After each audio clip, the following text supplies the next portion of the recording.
sorry. We're going to activate the full force there. We're going to issue a slow play warning. It's just a warning you guys are going to get an automatic 3-minute time extension. Yeah, just a little bit of a slow play warning here. Vaughn took a little too long maybe to consider if he wanted to chain the card there. Resolution good. But that's going to add 3 minutes to their clock. Had he used Lady Labyrinth's effect that turn? Let's go. I don't think so, no. Search. Yes. Unless that's how he got the... No, because he said the welcome with lovely, We'll right? search for...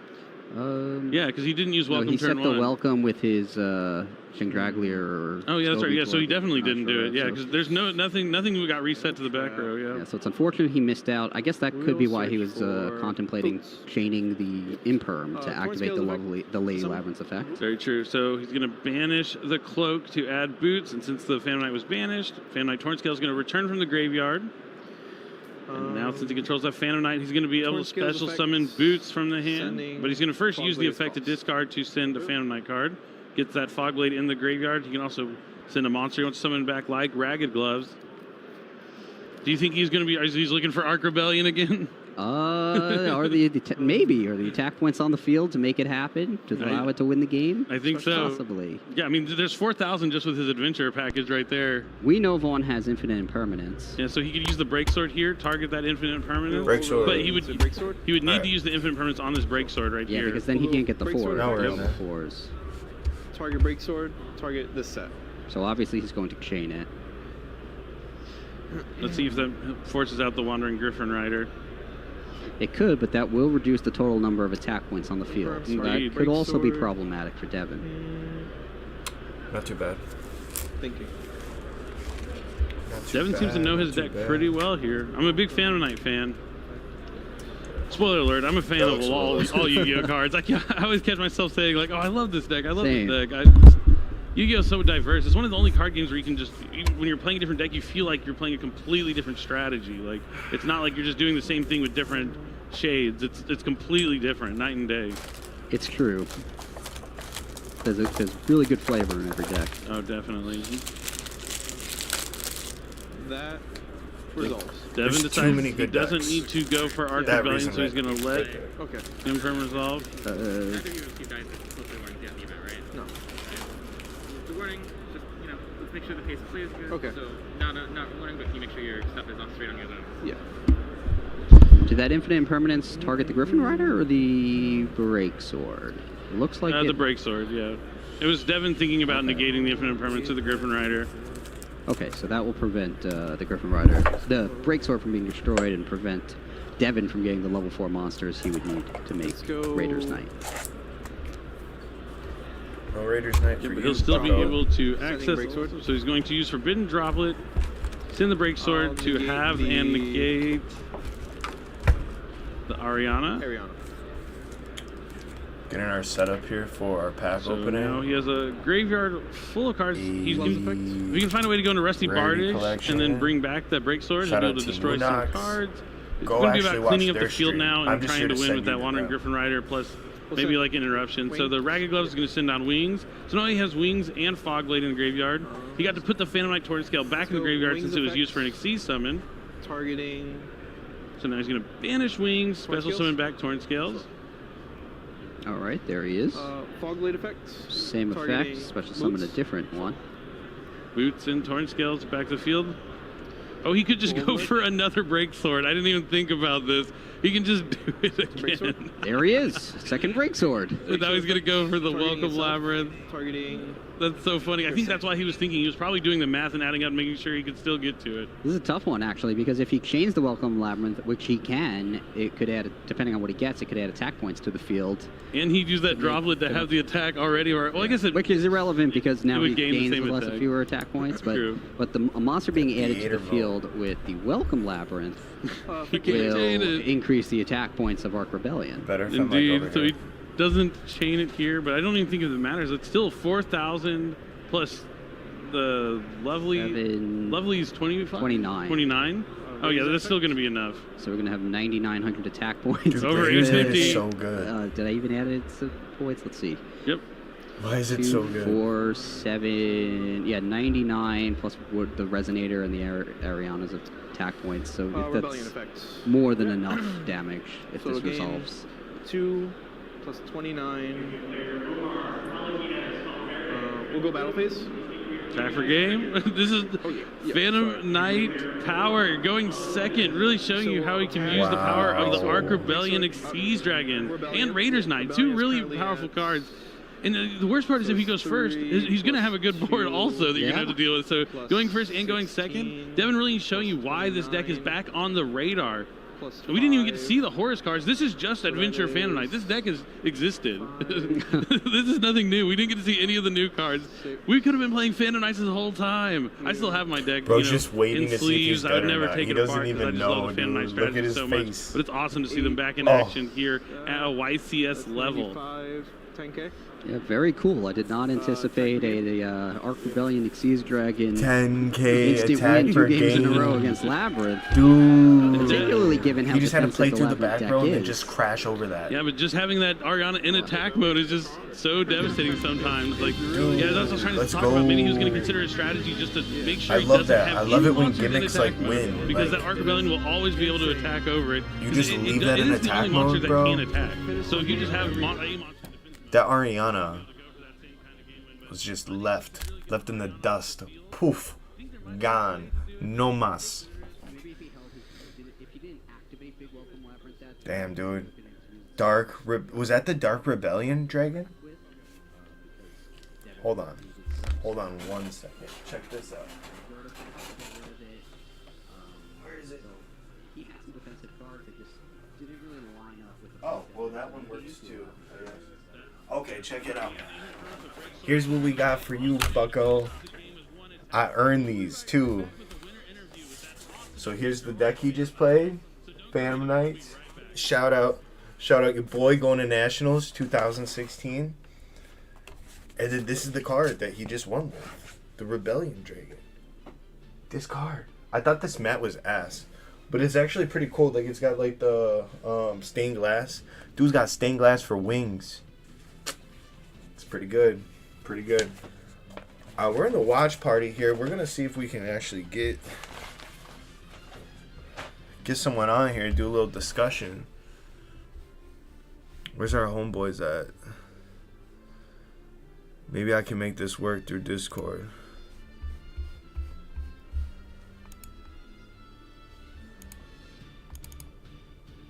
We gotta see though.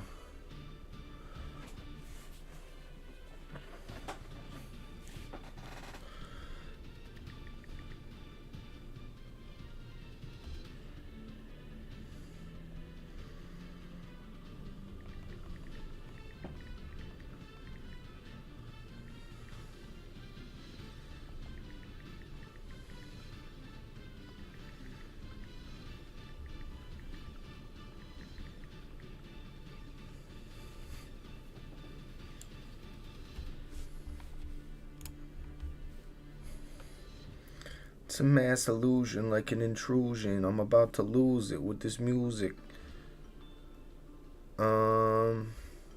Got it.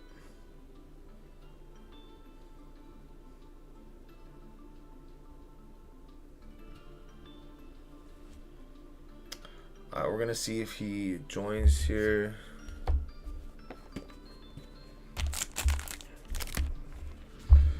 Alright. Here we go. We're gonna get our we could go like live on TikTok, going live on here. That'd be kind of funny.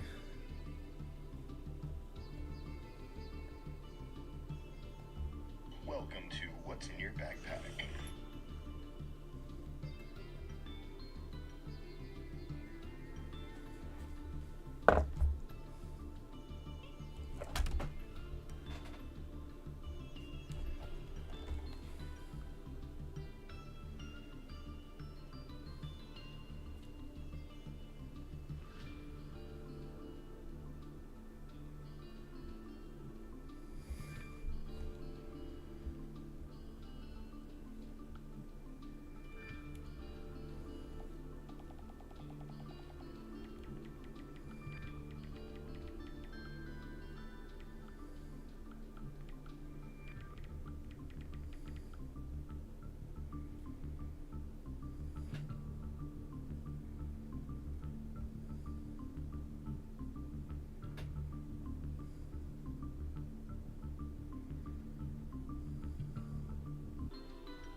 Can't find John.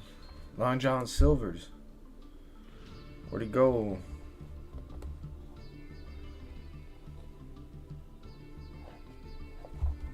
Let's see.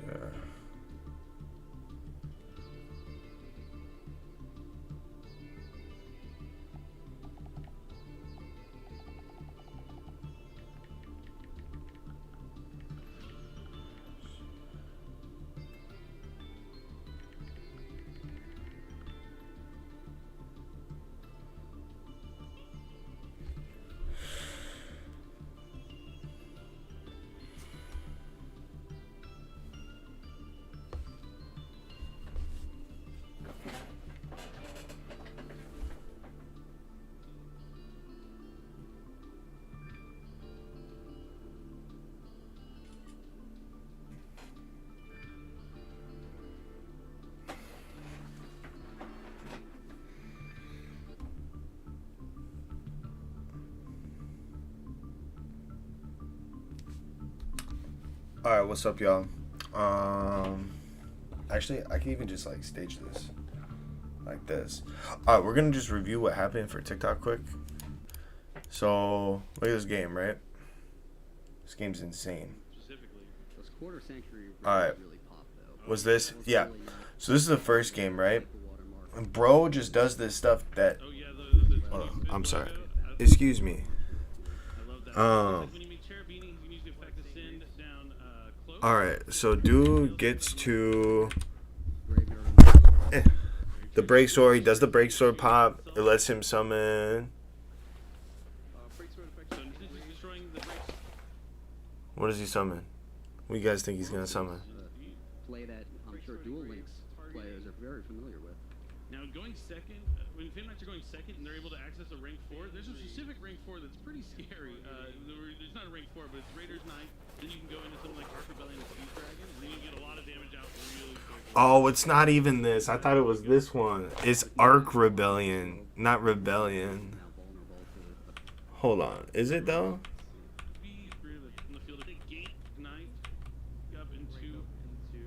Yup.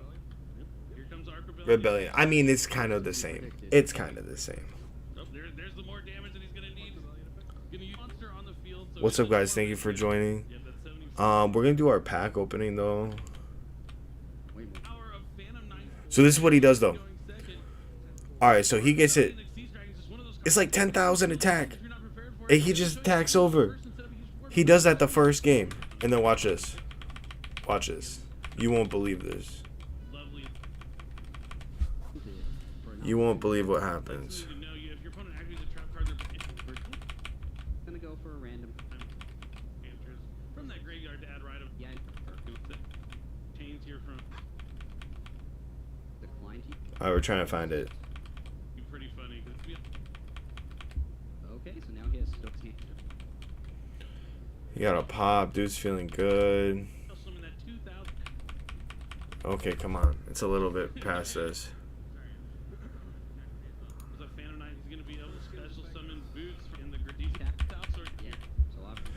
So now he goes for this. He gets impermanenced. Alright, because he wants to stop that from happening again. He wants to stop it. He does not want that to happen again. Then, it doesn't matter because he eventually gets him back. Does it again. This is a tough one, actually, because if he chains the Welcome Enlabment, which he can, it could add, depending on what he gets, it could add attack points to the field. Add attack points. What do you think? Oh, he does it again. He does it again. He does it again. Bro, how don't you learn? He should have, like, linked those off or something. Yeah, 10K. Look at that. Look at that. GG's. You beat me the same way twice. Oh, dude. If you get 2-0'd. 2-0'd 2 times like that? Like, sheesh. Sheesh. Okay, let's do this pack opening, though. We're not going to go live too long on here. Alright, we got our exclusive YouTube Live. YouTube Live and TikTok Live going at the same time. Alright.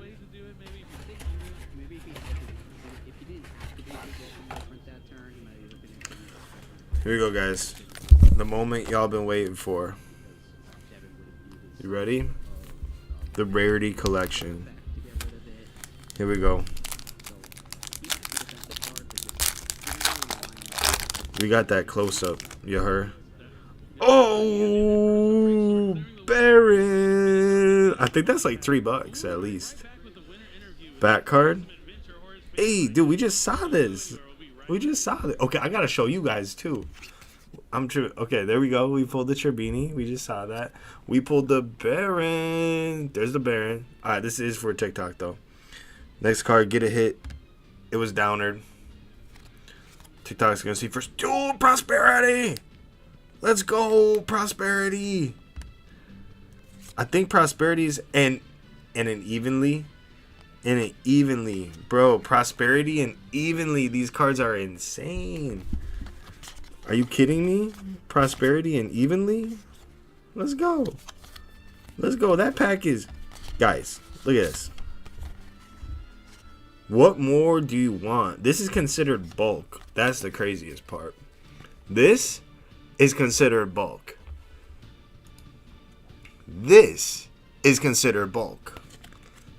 Alright, for whatever reason, Pot of Prosperity, the Baron, and the Evenly are just like easy AF to get. Okay. There's your bulk, guys. There's your bulk. Alright, we got one more pack. One more pack before we might have to get some more. I do want a box of this. I want a box really bad. We got our Photon Afterglow. Photon Afterglow. There you go. And oh, we got a QCR, our first QC. It's a Downard. I don't know if... I mean, any QC I'll take, but it's a Downard. We got our Alpha. Okay. And we got our Win. And our Artifact Lancia. Okay.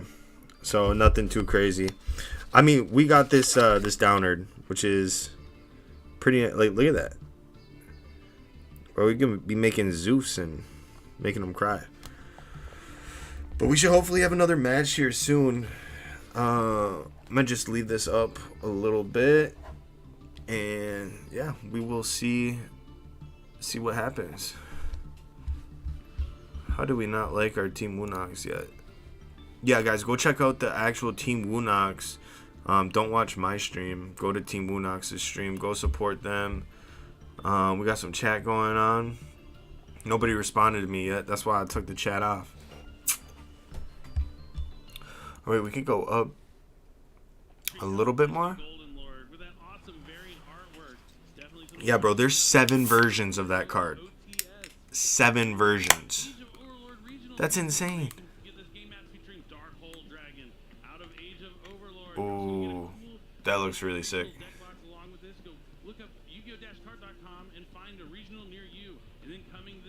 Haha, regional near us, dude. Minnesota. Oh, you guys on TikTok can't hear what's going on. I guess we can... Let's see here. We might as well just keep it going, huh? You guys want to be able to hear Mr. Billy Break, huh? I'm just kidding, that's not Billy Break. Can you imagine if that was Billy Break? I've been playing Yu-Gi-Oh! My whole life. Tournaments every Sunday at Toys R Us. And my dad would take me to those tournaments every week. Bro's playing Yu-Gi-Oh! At Toys R Us. I heard about that. I heard the word. Oh no, because then that's gonna give like double feedback. When I was a kid, I used to play a lot of chess.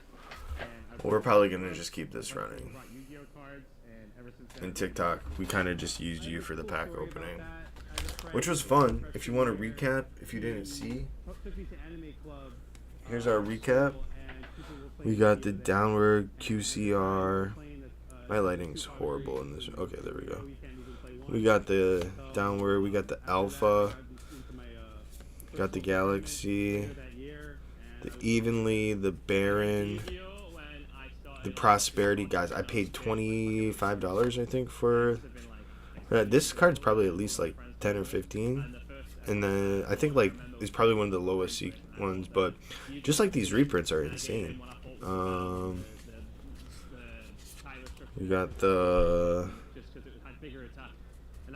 Burning Abyss, normal downward, the Wind Charmer. We pulled this earlier. This was for the YouTube poll.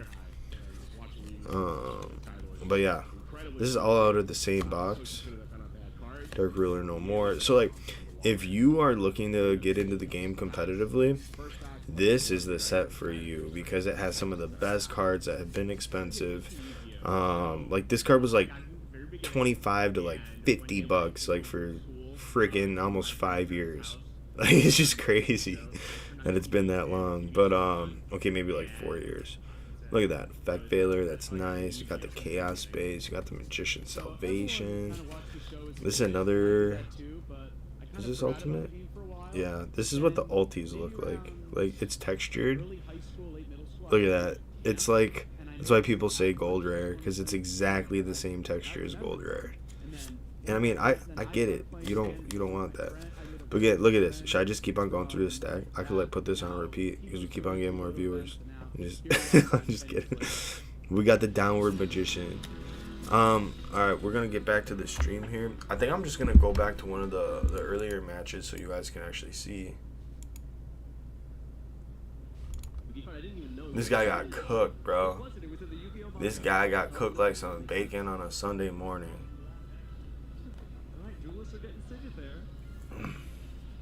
YouTube, how are we doing? We got the duel going on. I don't know what is it, like YouTube or TikTok or UTik. Yo, UTalk, what's up? UTalk? Is that something new? But we spell it like YEWTALK. UTalk. I don't know. You talk a lot. I hear that. I hear like, oh, you just talk just to hear yourself. It's like sometimes. Because like I already have these voices in my head. So why not just like manifest them into a reality? It's like I'm seeking spirituality.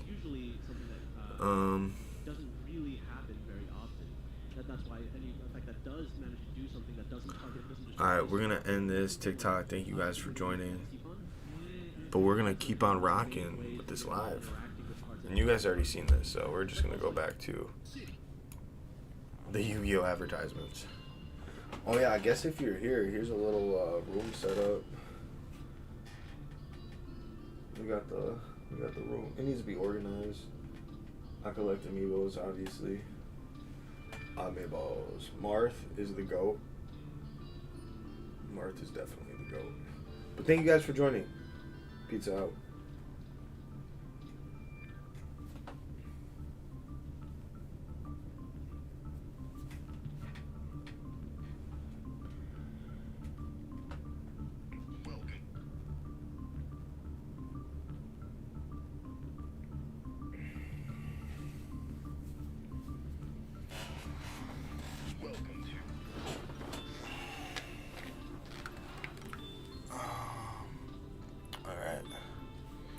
Cool.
already 2 rounds underway. The city is beautiful and the players are getting excited. It's already been a couple of great matches, some really harsh losses, some great wins.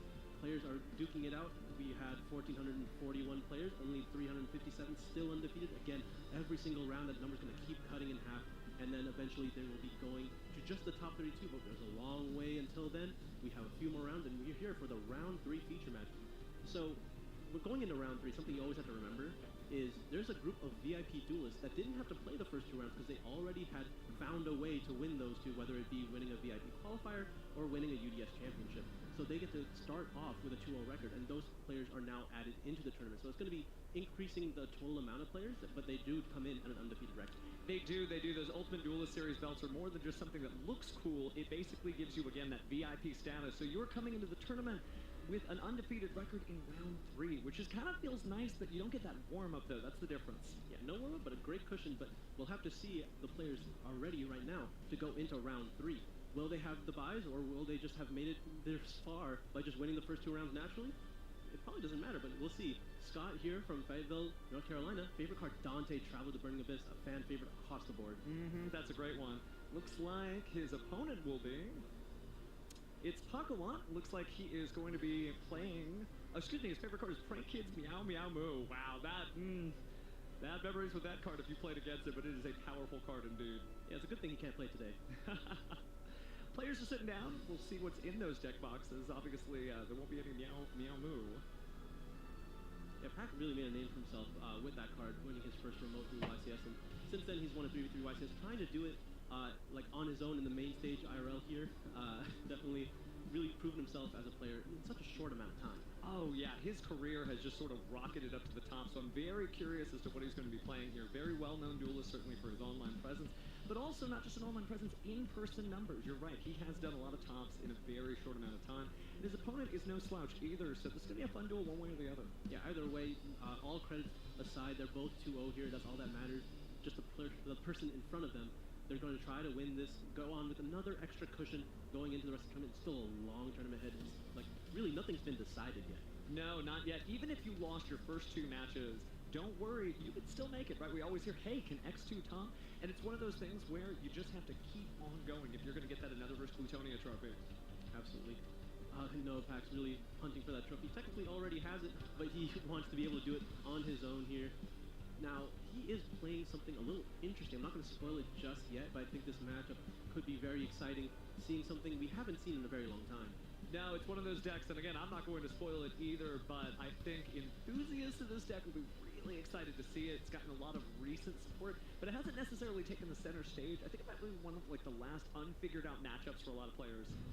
Yeah, now Scott is playing a deck that has a large fan base, but also a lot of hate. So it's going to be interesting to see. I can't really tell what people lean on right now. I'm personally a huge fan of it, but I understand why people don't like it as much. But generally speaking, I think more people are a fan of it right now because it's the underdog, right? It is, which is really interesting because once those deck lists name appear on the screen, you'll find out what it is that we're beating around the bush about. But it's true that like it is the underdog deck now. What used to be the thing that everybody had nightmares about, now it's kind of the thing that people are just trying to say, no, it can still win, it can still win. Oh, well, you can definitely see it right there when Pac Shuffling. Yeah, we're talking about tier 1, man.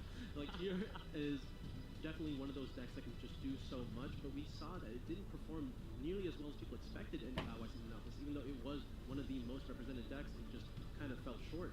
But maybe that's just because of the power level of all the other decks that can do a lot more with a lot less moving pieces.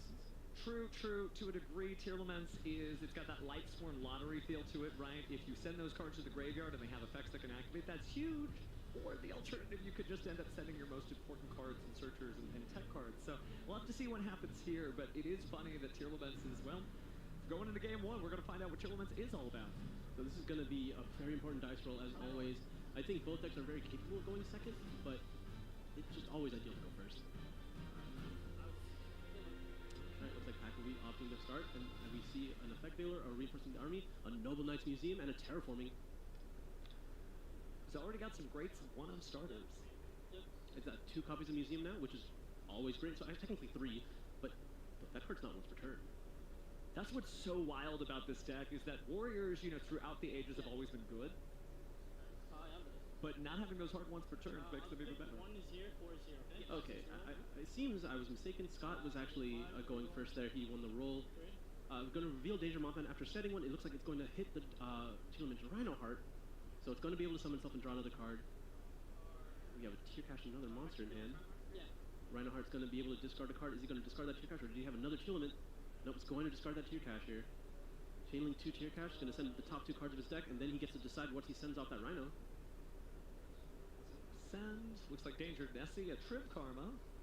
Okay, so this gives him some options now. That's another Aqua, so if he really wanted to go into Kaleido Heart, he can. But also, it's just a Dark Monster. So now he can go into Garura with the Merly and the Nessie. We might get to see the full Tear Laments combo here. You can put a lot on the board with all these different fusion monsters, and especially now that players are starting to use different materials in the graveyard that kind of sync up with everything. The sky's the limit. But let's see what the first one is.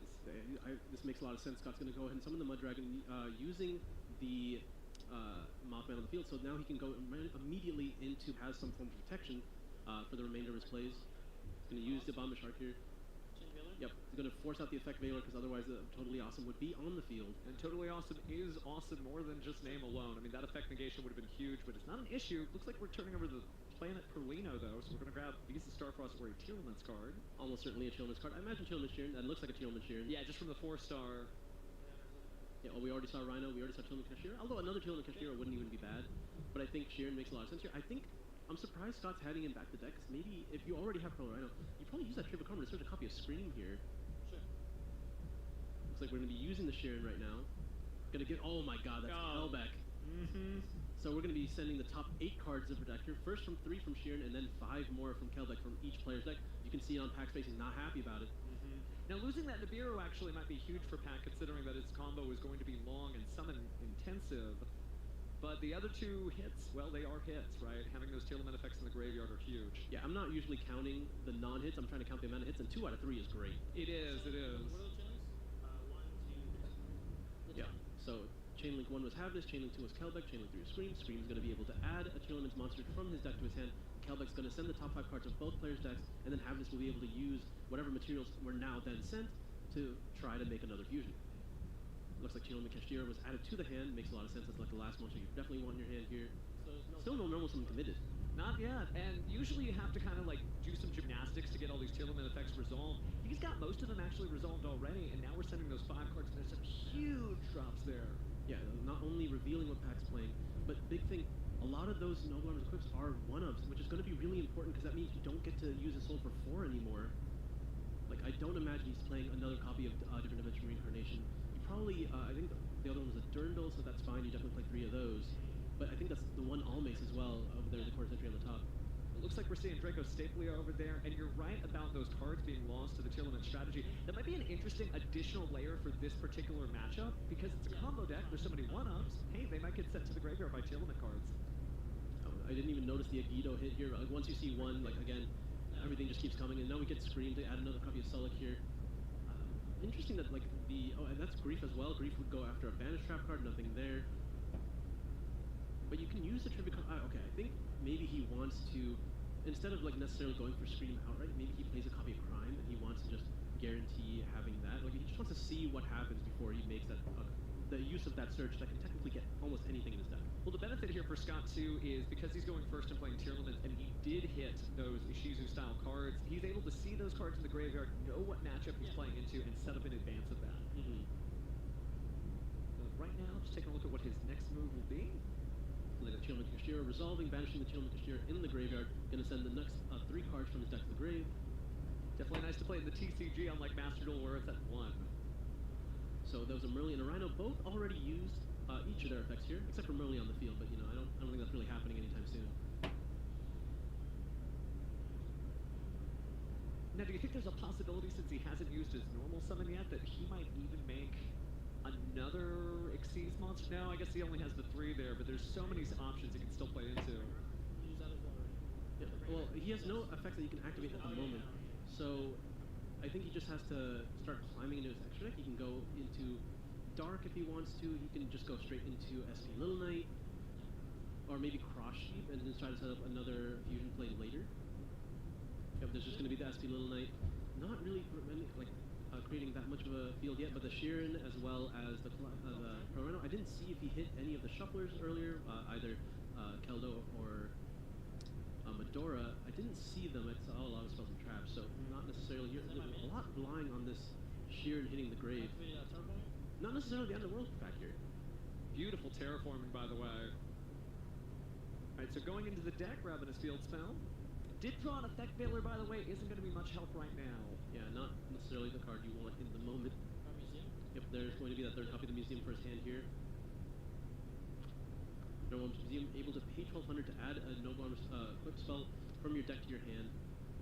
Or is it a quick spell or even a Noble Arms or a Noble Knight monster? I don't even remember anymore. Usually it's the quick spell. And then if you had used the effect of the quick spell that turn, you can special summon a Noble Knight monster from your equip back to the field. So the museum's actually a Noble Arms card, so you get amazing flexibility there when you pay those 1200. Yep. Resolution Planet Office? No. Oh, that's, Okay, so, that's fine. okay, so there was in fact a Keldo in the grave, using it to put back both the mills, like the Kelbeck and the Agido. Resetting this for later use. I'll show your deck before you put it to the Yeah, and then he's going to just use the effect to destroy the Sheeran so that he can now summon the Kaleidoheart to put back the museum, which, I mean, feels great for Pack when he has 2 more in his hand. Does help that he's climbing his way out of the hole, having lost 10 of those cards. Looks like some of them still belong in the museum, so we press ahead. Yeah, there's 2 interruptions already used, but he still has a Sulik to be able to send the Kaleido here, still has Little Knight, still has Dracos Stapelia, still has the Mystery Set. He just didn't use Trivikrama at all, which is very surprising, because at least you'd get something like Screen. Might have thought he would save it for later. May not have been thinking about it, considering how many great cards he was already able to put on the board. Let's see, is that a second copy of Almace, or did I just miss the Almace in the grave? Oh, it's probably a different card in the grave, because it looks like that's Almace going to the hand. Shuffling here through the graveyard, taking a pensive look there, gonna set that back. Unless he added it from grave. Can Museum add from grave? Activate Almace, equip it to Little Knight. Museum only adds from the deck to the hand. Okay. The 1200 effect. Right, so he's going to use Almace to add back a monster from or a quick spell from the graveyard, add back the Durndal from the graveyard. Durndal will be able to equip on another monster, and then he'll only be able to use its effect to add a Fire Warrior from his deck to his hand. Fire's definitely in right now. It was an archetype that, I guess an attribute that didn't really have a lot of support, but this year has just been the year of Fire popping off. Absolutely. It's heating up here. A lot of Fire monsters just getting so much value, especially with the Sinful Spells engine as well, which we can kind of see. No, like, doesn't... Is that a wanted in the graveyard? That has to be a wanted, right? It does. If the yep. Oh, there's a Heritage Chalice in the graveyard as well, which does have a graveyard effect, although very rare. Oh, that's a Noble Arms monster you don't see very often. That's Magics. It looks like it's being... no, not being used as a quick card. They were just placing it there as we were searching. We're going to go ahead and use Reinforcements of the Army now to add another Infernoble, I suppose. Yeah, this is the thing about the Infernoble strategy. You have so many search options that you get to usually just sculpt your hand with whichever Fire monsters you really want. No, it's great when you have one monster that can be searched by multiple cards in your deck, whether you're using the Snake Eyes cards or the Sinful Spoils, I should say, for the level 1 Fire, or the fact that it's a word, Reinforcements of the Army. It's still good. And then just Museum and a Durndal gets like the rest of it. And the really interesting part about this deck that I've found out when I'm playing is you'd think with all these different searches, Drone Lockbird would really cut you off, but actually all of the equip spells have these additional effects when they're just like sent to the graveyard, so you can play around Drone really well because you just wouldn't use their effects to search, you'd rather use their graveyard effects to just summon from hand or summon from graveyard. Well, there's a lot of great ways to do that too with the Link Monster Soldi, 2 Tails of the Noble Knights. Contender battle. Alright, looks like we're going straight into battle here with the Knights. We're going to try to clear the Little Knight here. Alright, Little Knight effectively removed. Still have to deal with the Sulik back there. There's Dracos Stapelia sitting as well. So here's the Renault. Effect targeting Gearfried, add it back to my hand. This is probably going to force out the Sulik. You just don't want to deal with the Gearfried here. Going to send the Kaleido. Kaleido's going to be able to use its effect, summon itself back by sending a Tiedeman's card from the deck, probably triggering another fusion. Definitely would imagine that's the play. Didn't hit any of the interesting materials in the graveyard, so I assume it's just going to be another Tierlament style fusion. So, again, let's get some clarity here. Renault, special card, not naturally a tuner, but when you're able to special summon it off its own effect, it can become a tuner. If you negate it with Sulik, it's still a tuner. Ooh, that's interesting. I'd have to take a look at the card text there. Yep, that's good. Yep, I can send that. Okay. Anything else on res? Nothing. Probably be an unclassified effect there, so if you're negating the effects, that card would be. But luckily, we've got our Yu-Gi-Oh judges sitting at the table right there for us. Yeah, because he's going to try to summon Angelica here. Using that negated Renault. So Angelica will add another copy of Noble Arms Museum that got shuffled back with the Kaleido. And reusing the resources here is just a great way to counter tier limits, sending everything to the graveyard. Does look, by the way, that we can synchro some of that out. Interesting little interaction there, not something we see every day. Alright, picking things out, we've got our other equip cards to Rendell being added to the stack. Yeah, these three? Sure.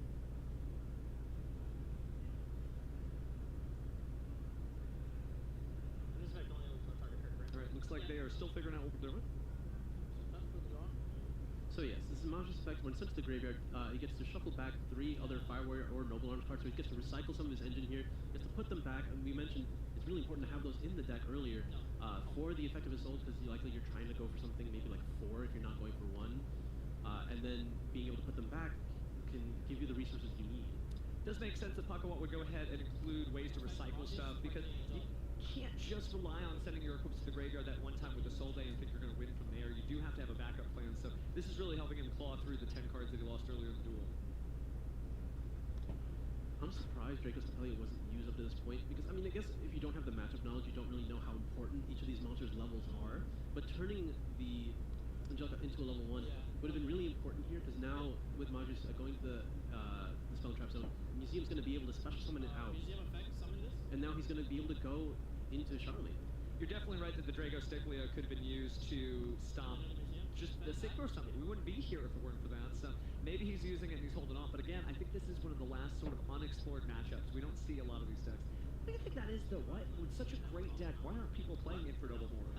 Because it's typically considered a going first deck, and every deck has so much power going first, so if people found a way to really mitigate its issues. I also think a lot of it is how big the engine is. You don't really get those flex spots that a lot of the other deck strategies have, so when you compare it to the other decks like Unchained or Rescue, what benefit do you have? Like, if those decks are winning enough of the time going first, then what's the difference of being able to play that deck versus this deck, where you don't have as many of those spots? It looks like there was already a Crime in the hand.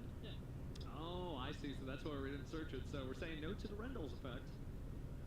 Yeah, so the big key effect there, Angelica, when it was equipped with Durandal, Angelica was able to activate its effect to try to tag out into the Roland in the extra deck, which is a level 5 tuner, which will put that Angelica right back in the extra deck. Now we're going to finally activate another Museum here. Museum paying another 1,200, so that's already 36 paid. It is wild that that is not what other people will call a hard once per turn, right? It gives you this ability to just slap another one down, activate the effect, and we are right back to grabbing that Durandal. Luckily, Durandal's already been used, so it's just a matter of finding a way to Charles at this point. But even then, like, having the Scream already set up, or not Scream, sorry, but the Sulic and as well as the Pro Rhino, having to get through that, but also, that's a great thing. Oh, we got Pakwad is on Sinful Spoils. Oh my gosh, I wish I could watch this. But Hudson's up. We're gonna turn this up as a for you level guys. 1. Now this is another opportunity to use that we're Drago gonna Stiglia. go get more rare. I mean, at this point, he's probably just going to wait until whatever level 5 Synchro monster comes out. It looks like he's going into Anima, so then now he can go into SB Lil Knight. Just a little bit. Oh yeah, he's locked into Fire Warriors, I believe, at this point. And or like just 8 Warriors, I'm sorry. Relinquish Anima is neither of those. Wunax, subscribe. And there is the Little Knight. Unfortunately, because Nothing else to say? so Drago's Tapelia still See you guys later. can be very useful here. But Little Knight trades really well into Drago's Tapelia, so I think that's something maybe Scott should have worried about a little bit more. But okay, not having any point to actually use it. So the second Little Knight is going to be able to go after the Drago's the Kaleido Heart here just to banish it.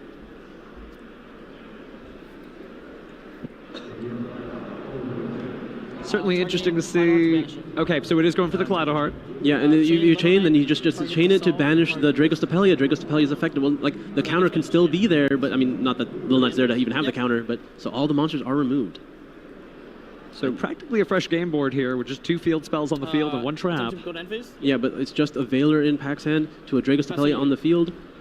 Surprised that Dragospelli didn't. Can Dragospelli? It's a hard one to return, right? You couldn't activate it again to just put the counter on the Little Knight. I believe so, that's correct. Now, that one effect veiler is certainly going to be useful here because before Scott gets anything going, he can certainly stop it. Can't go ahead and send that card to the graveyard. But speaking of the graveyard, looks like there goes SP Little Knight. Yep, looks like Medora is also just there to summon some damage here.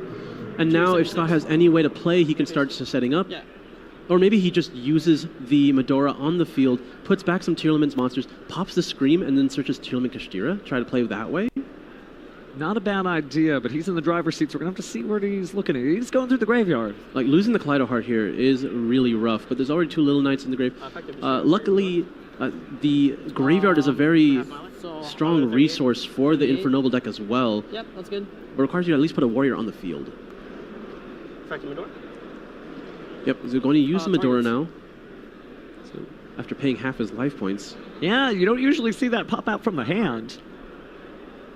Yeah, not ideal to have Medora and Destrudo coming from the hand here. So it looks like he's going to put...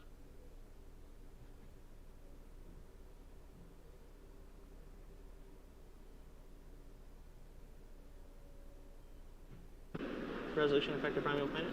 Target Sullic to pop. Yeah. Yep, so it's going to go ahead. Yeah, Paxy's to play as well. Sullic's going to be destroyed. Sullic's going to be able to trigger to add any Tearlament card here, or Tearlament monster rather. He's going to add the Tearlament Kashtira, makes the most sense. I imagine maybe he wants to use the Trivia Karma now, either to grab Scream or another copy of Sullic, just to not send another one, because he really doesn't want to send another Sullic to the graveyard after already using it, especially if you put in the effort to put it back in the deck. You do want to have it on your field at this point. Okay, you're just banishing the Grief to summon the Tearlament Kashtira and holding off on the Trivia Karma still. It's interesting that Trivia Karma hit on the first turn and yet nothing has been done with it, so hopefully he pops into that soon.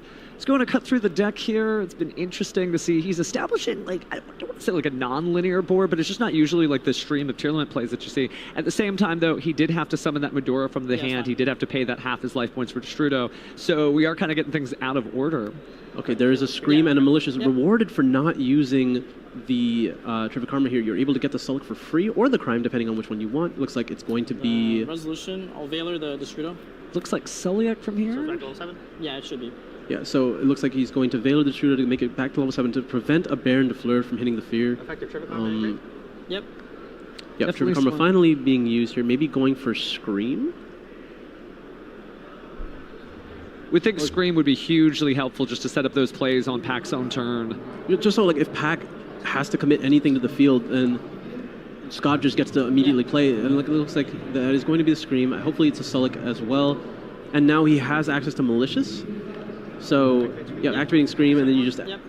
Well, okay, I mean, is he not going to use the Malicious just to try to trigger Scream right now, and then he can link away into his own Little Knight? Be a decent idea. I don't think he'd be saving that for like an Xyz something or anything like that, but it looks like he's going to be... Yep, it looks like Destrudo's going back to the bottom here. Maybe just a Link monster instead. Okay, going for Dark. So to at least banish the Museum.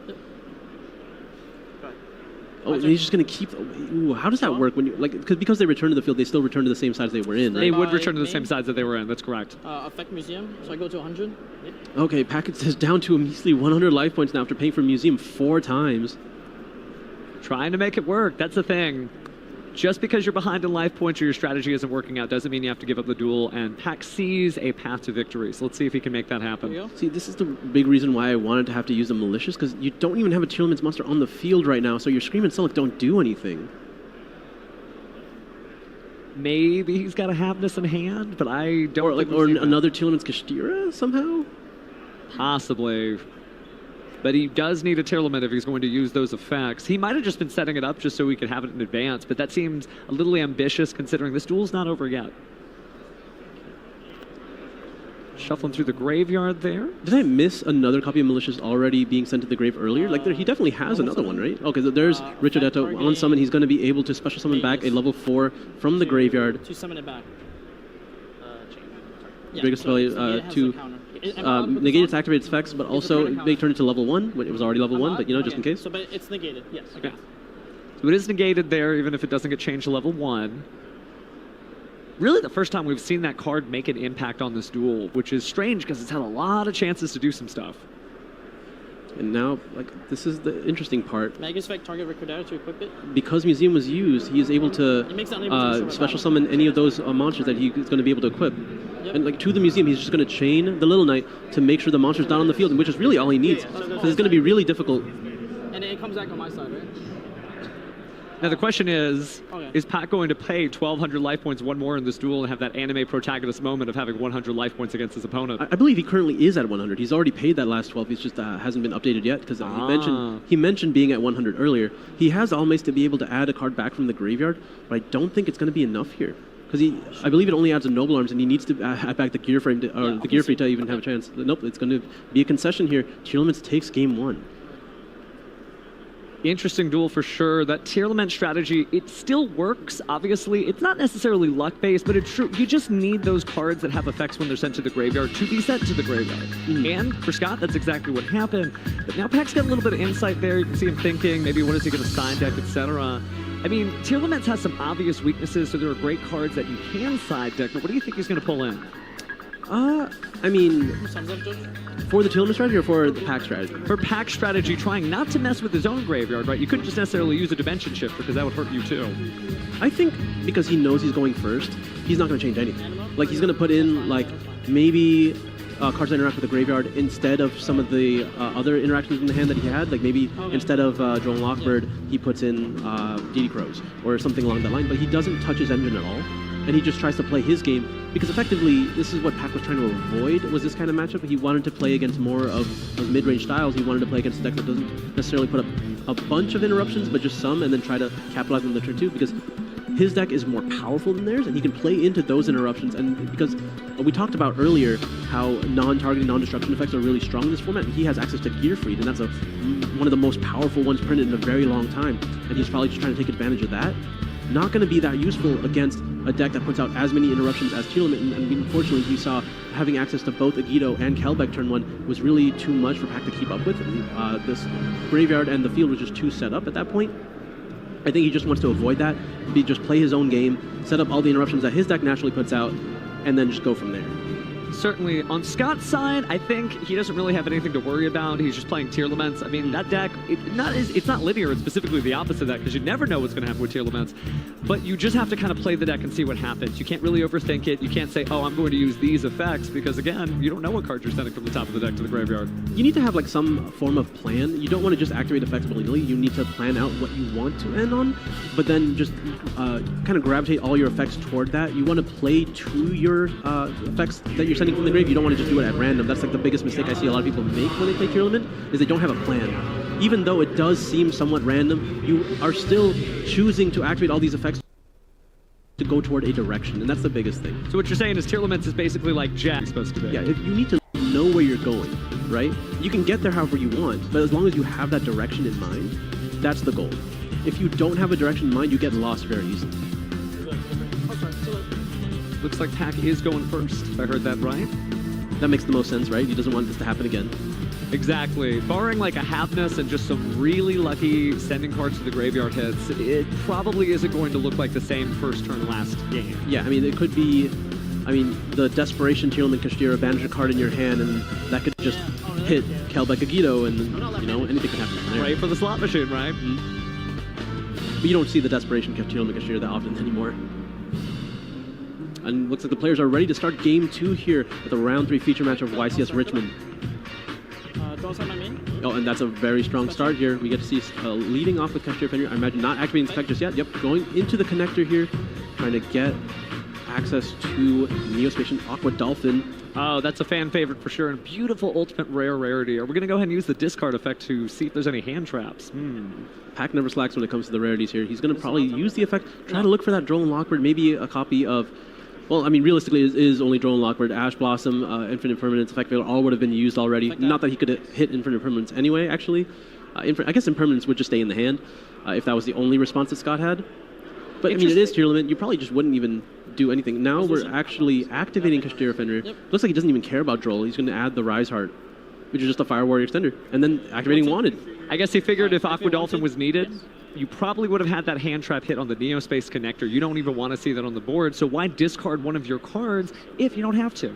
Absolutely. So now he has access to Diabellstar. Maybe he wants to try to play around Nibiru, but you just can't, right? Like, there's no way he can get a monster with 3,000 attack. And it looks like, the only monster he can target is Sheeran. And unfortunately, he has to hit it, but okay, there's no other monsters that he can be used on, so easy 500 damage here. Normally, you don't want to have to destroy the Sheeran in hand because it could trigger its effect, but when there's 4 other spell and traps, not really too worried about it. Certainly lucky for him. Now we're going to have our Isolde, 2 Tails, and Noble Knights. Time to add a warrior from our deck to our hand. Can't use it this turn, but it's just nice to have his follow-up, just be able to have that advantage for next turn. It looks like we're going to add that Magus. That's typically probably what it's for. You're not meant to draw it, or like game 1 we saw that he had to go for it just because those cards were sent to the graveyard earlier, but he's likely only using that for the follow-up here so that he can activate Isolde again on turn 2, because it looks like he is sending 4 here. Yeah, it looks like we saw the Phoenix Blade as well as DDR, Different Dimension Reincarnation. As well as Durandal and the Angel Ring. The Angelic Ring, you know. It'll be interesting to see if that Angelic Ring comes into play. It's nice to have those sort of weird effects like the Mizuchi Scale in the Abyss Mermaid strategy. It almost certainly will with the effect of Charles. Once multiple Charles hit the field, they're going to be equipping him from the graveyard. Add the Phoenix Blade back. Yeah, we're going to be banishing the Aqua Dolphin as well as the connector to add Phoenix Blade back. Ogier already sent the Turpin from the deck to the graveyard here. To Ogier. Yeah, so now that he controls a equip spell, he can special summon out the Turpin. Well, control equip. Doesn't seem like there's any interaction on Scott's side because Pack is just streaming through this duel at the speed of light. Yeah, I mean, Pack knows Scott's entire hand. It's just 4 spells and trap cards here. He doesn't have to worry about anything. He gets to do as much combo as he really wants to here. There's King Dempsey as well, able to add another Fire Warrior. He's going to add Renault. Diabellstar sending the Phoenix Blade is honestly so much additional value. That's really, like, you didn't get to see as much of Sinful Spoils in the previous game, but that is just extra free. Oh yeah, this is a masterclass to show you how Duelist Nexus and Age of Overlord have really just jacked the power levels of this deck way up. There's the Appaloosa as well. Appaloosa Fenrir Dempsey. Self-detaching the Turpin. Turpin effect equipped to Dempsey. Turpin's going to equip. Snake Eye, send this to the graveyard, summon. Oh, the crystals are so free for these effects. Oh, it's so good. Shows you just the power of fire. Richard's going to be able to summon back a level 4, going to be able to go into 5. You're going to go into Angelica here. Angelica's going to add Museum. Wow, having all of this before you even actually start your Infernoble combo. That is a lot of advantage to just now be starting in the game plan. He is paying 1,200 life points to grab another copy of Durandal. I don't think he cares that much anymore. I think it's pretty good. Appaloosa is already really strong against the Teal'c strategy. Being able to stop monster effects is really the key interaction here.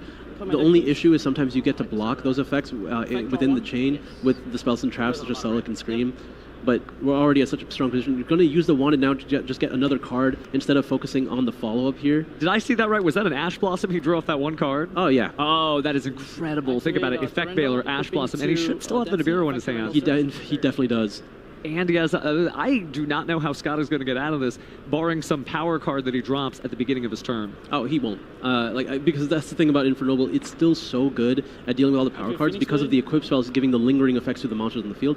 So, we're going to see the Phoenix Blade go one more time here. He's going to likely equip it and then trigger the effect of Angelica. Let's see if that's what's going to happen. Phoenix Blade, equipped to Angelica, chain Angelica. Yep, Angelica's going to be able to banish herself whenever an effect targets her. She's going to be able to summon Roland from the extra deck.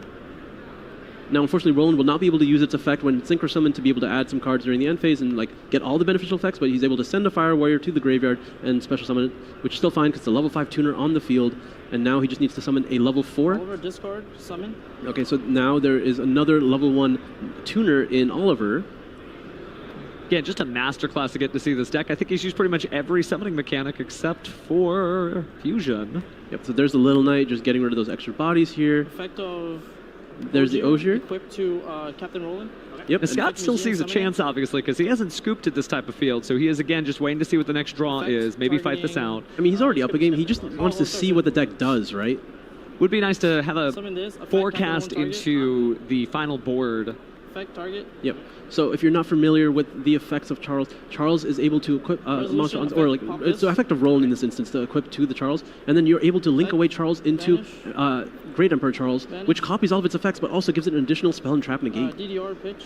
And then we're going to be able to add back DDR. DDR is going to summon back another Charles. Charles, again, the effect of Emperor Charles is not once per turn. So these are 2 additional spells and trap negates, along with the Fender. The SP is going to be able to equip those equip spells from the grave. super powerful, and you have to remember that because there's the Apollo Usa there, I mean, there's so many more points of interaction on the field than you really can tell. And while tier limits are known specifically to be able to power through a board like this, I don't know how you get through this level of board, especially with the Apollo Usa. Yeah, normally it's you start with something along the lines of Dark Ruler No More, but the Angel Ring kind of prevents that. Given if you have another spell in Dark Ruler No More, you can use the first one, which is going to be forcibly negated by the effect of Angelic Ring, and then you can go with the Dark Ruler, but that's already 2 cards you had to spend. Looks like he just wanted to see what it did. We're going to go ahead and pack up, and I guess we are getting into game 3. Absolutely. Both decks really showing why they're here, what makes them strong. You get to see like just a combo deck do its thing here, but we get to see again, Tearlaman gets to go first this time. If he doesn't necessarily get access to those more powerful effects in the graveyard, such as Calbeck and Nagito, I think Packy still has a chance. He gets the lead with potentially Gearfried. Given he had a lot of spell cards to play in the first game, he didn't necessarily already have access to Gearfried because it is a one-of, and you typically just want to get to it via your other monster effects, and he was just denied. But Gearfried would be really strong at trying to deal with what's on the field because of its battle phase effect, and just already being able to negate a monster effect. Now Scott is doing a little bit of side deck. It looks like about 5 to 6 cards maybe came out there. And taking a look, it's interesting to see what the choices are. It's a rough duel for sure, because after having seen it, he's really just going to have to depend on his Tearlament strategy. He's just going to have to hope that it works the way that it's supposed to, but you got to try to give it a boost, so maybe we'll see some Dual Lockbirds come in. That would be something that would obviously stop all those searches, but it also sends, just like you said. This is a fascinating deck to watch play because much like Unchained, it just sort of bobs and weaves around all the different types of strategies and isn't stopped by the things that counter those same strategies. So it's not just going to get hit by like one Ash Blossom and say, oh, I'm done. Keeps going.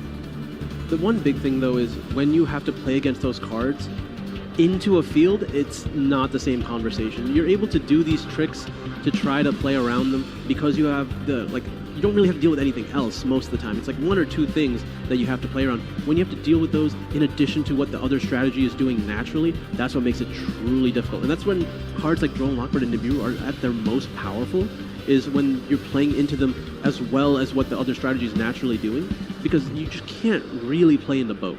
You can't. You certainly can't. And there's certainly an argument to be made that like maybe somebody is going to start whipping out their Winged Dragon or Raw Sphere modes a little bit more just so you have that. But while Tearlament doesn't necessarily use its normal summon, I don't know that that's a good fit because, again, if you send that to the graveyard, what are you going to use your Medora to recycle it? So it's kind of a tricky situation to find a side deck option for everything, right? There's only 15 slots, so you can only plan ahead so much. Yeah, and it's such a diverse format. You just want to be generic enough, and you want to focus on what your deck loses to, right? You want to just, if you can deal with anything naturally within your own strategy, you focus less on that, and you just try to work that matchup naturally, and you really focus down on the matchups that give you the most pain.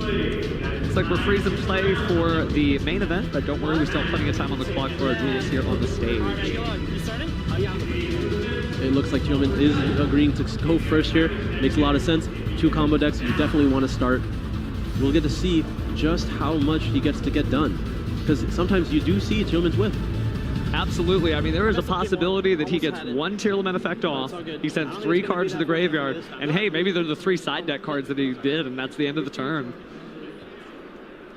I imagine you probably didn't take out too much of your engine when you side cards in, especially when you're going first, because that's not something you want to do when you're going first, right? Especially in a combo deck. You want to keep as much of your engine in as possible because you don't want to take away from your game plan. But we'll just have to see what happens here in Game 3 of Round 3 of YCS Richmond.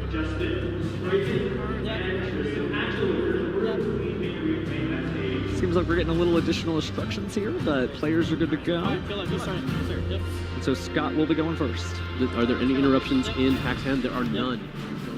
Scott against the world. Looks like he's going to reveal Danger Nest. He really wants to keep that set. What do you think it could be? Because most Tearlament cards just trigger, so I don't know what you're going to set most of the time. Well, if he's got a Tearlament heavy hand, he might have set Tearlament Sulliak because he's not trying to do the search. It looks like he lost his Nibiru instead, though, so we're going to summon Nessie to the field and draw a card. Oh, he doesn't seem happy about it. It looks like, I wonder if he has to pass here. Probably not, right? He has to at least make a little knight.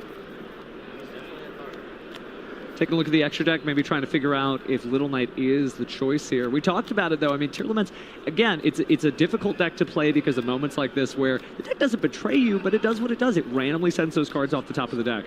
You need to have a game plan. You need to know what card you're trying to resolve. Like, I can't... If that card is a set Sulik, it could be a huge punish. I didn't keep it in his hand to try to discard, because discarding Sulik to add Tearlament Kashtira can just start everything for you. Absolutely. You need to play into your odds. You need to know what your odds are when you're playing Tearlament. Well, he activated Instant Fusion. We got a Mud Dragon there. And then normal summon Volcanic Scattershot. It looks like we're going to be linking those two away, probably into Sprite Sprint. Did include a level 2 monster.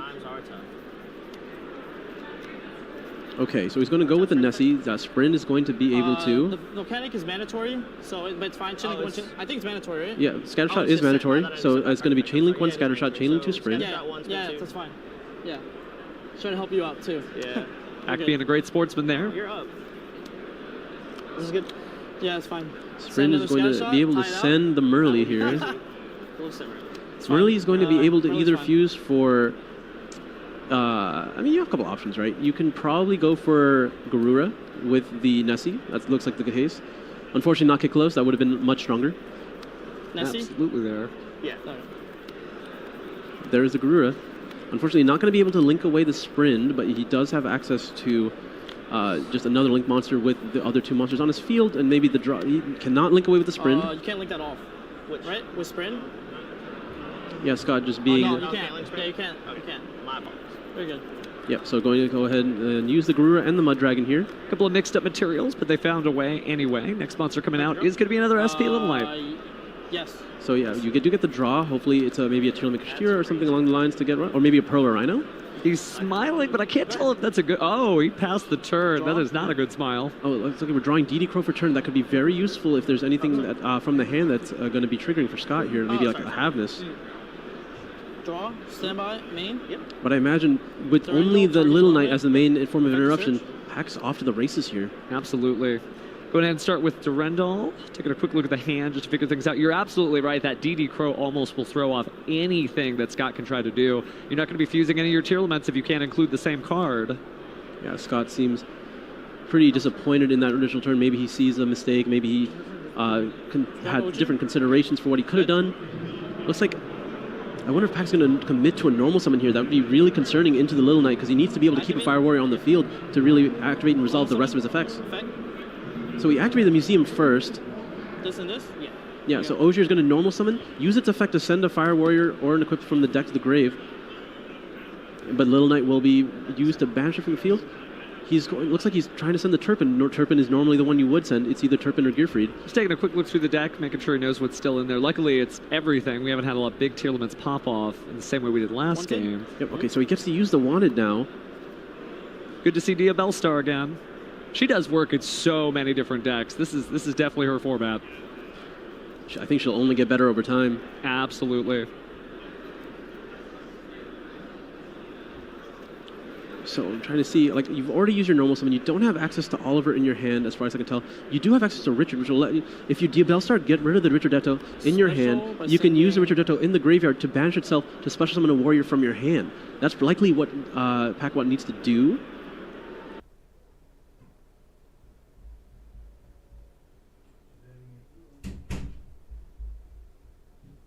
This is it. I mean, Pac's already up by 500. It looks like he's going to be the one having the battle phase. Things are very much on his side. He's going to set another Wanted here. Interesting, not going for Spinful Spoils. Maybe he sided out. That's concerning. Why would he do that? So, because, I mean, the Richardetto is already on the field. Like, he doesn't have another level 1 target that's useful, I guess. Unless I just... Oh, he set the wrong... He just set the wrong one. Okay, that's unfortunate. Okay, Getting a little nervous here. Definitely a marathon when you're at a Yu-Gi-Oh! Championship Series event. It's not just one duel, not two. 9 rounds on that first day. Yep. So we're using Richardetto. So just in case you're not familiar, Richardetto, when it's normal or special summon, you're able to summon a level 4, or you can banish it from the graveyard to special summon a Fire Warrior from your hand. One or the other. You do not get to use both in the same turn. But at least now you have a Fire Warrior on the field, which turns on the rest of your normal arms equips as well as like extenders. So now he can use the museum if he wants to like pay the 1200, because just so he's still ahead in life points here. Because after the swing in from the 25 as well, he's going to be up, and now he can go safely into activating Durendal. He is at 63. Yeah, I don't think Durndal... Was Durndal actually used already? Not this turn, not that I recall. How did it get to the graveyard? Possibly sent? I can't remember in the moment, but yeah, he's going for Almace here. Almace is going to be able to add something back. Turpin to equip to this. Turpin to equip itself from the graveyard. Effect the museum summon the Turpin. Yep, because now that Museum has used its effect, or because an equip spell was used, he's able to special summon the Turpin. He's got a plan for a Tier Laments level board. That's the thing. He wasn't able to close out the game in this turn, which is fine. But at the same time, he needs to make preparations for everything coming his way. It looks like he's going to be able to go into Dempsey here. Dempsey's going to add another Fire Warrior. Always great to see that Battle and Boxer support being used. Make it interchangeable. I do enjoy how many different ways you can search the same sets of cards. Monsters you control cannot be targeted with card effects for the rest of this turn. Gotcha. Yep, you're going to detach, make it untargetable. Just by your opponent, which is really important in an equip spell deck. Oh, absolutely. That you can target your own cards. Equip the Durandal to the Dempsey. Effect summon. Yep, now that equip is on the field, you're able to use Turpin's effect in graveyard to special summon itself, and then you're able to synchro summon here. It looks like we're probably going to in Angelica here. Angelica back on the field. Effect Angelica search. Yep. Now this is the concerning part. I don't think you're as willing to use multiple museums at this point unless you are able to safely make a field that cannot be broken. You still have quite a bit of life points to work with now that you're ahead, but you have to keep mind of the time. I feel like if you're going to pay for additional copies of museums, next turn, if we get to next turn, would probably be the time to do it. I think as long as he's ahead of Scott, it doesn't really matter, because I don't think the board he's going to make is going to be able to be cracked, especially since each additional museum is going to essentially add to another Charles the Great. Your back row, chaining to Magus, shuffle back.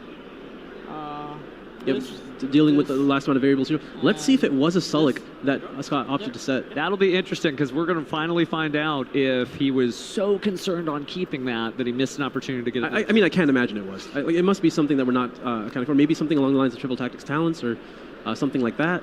Be a traditional bluff.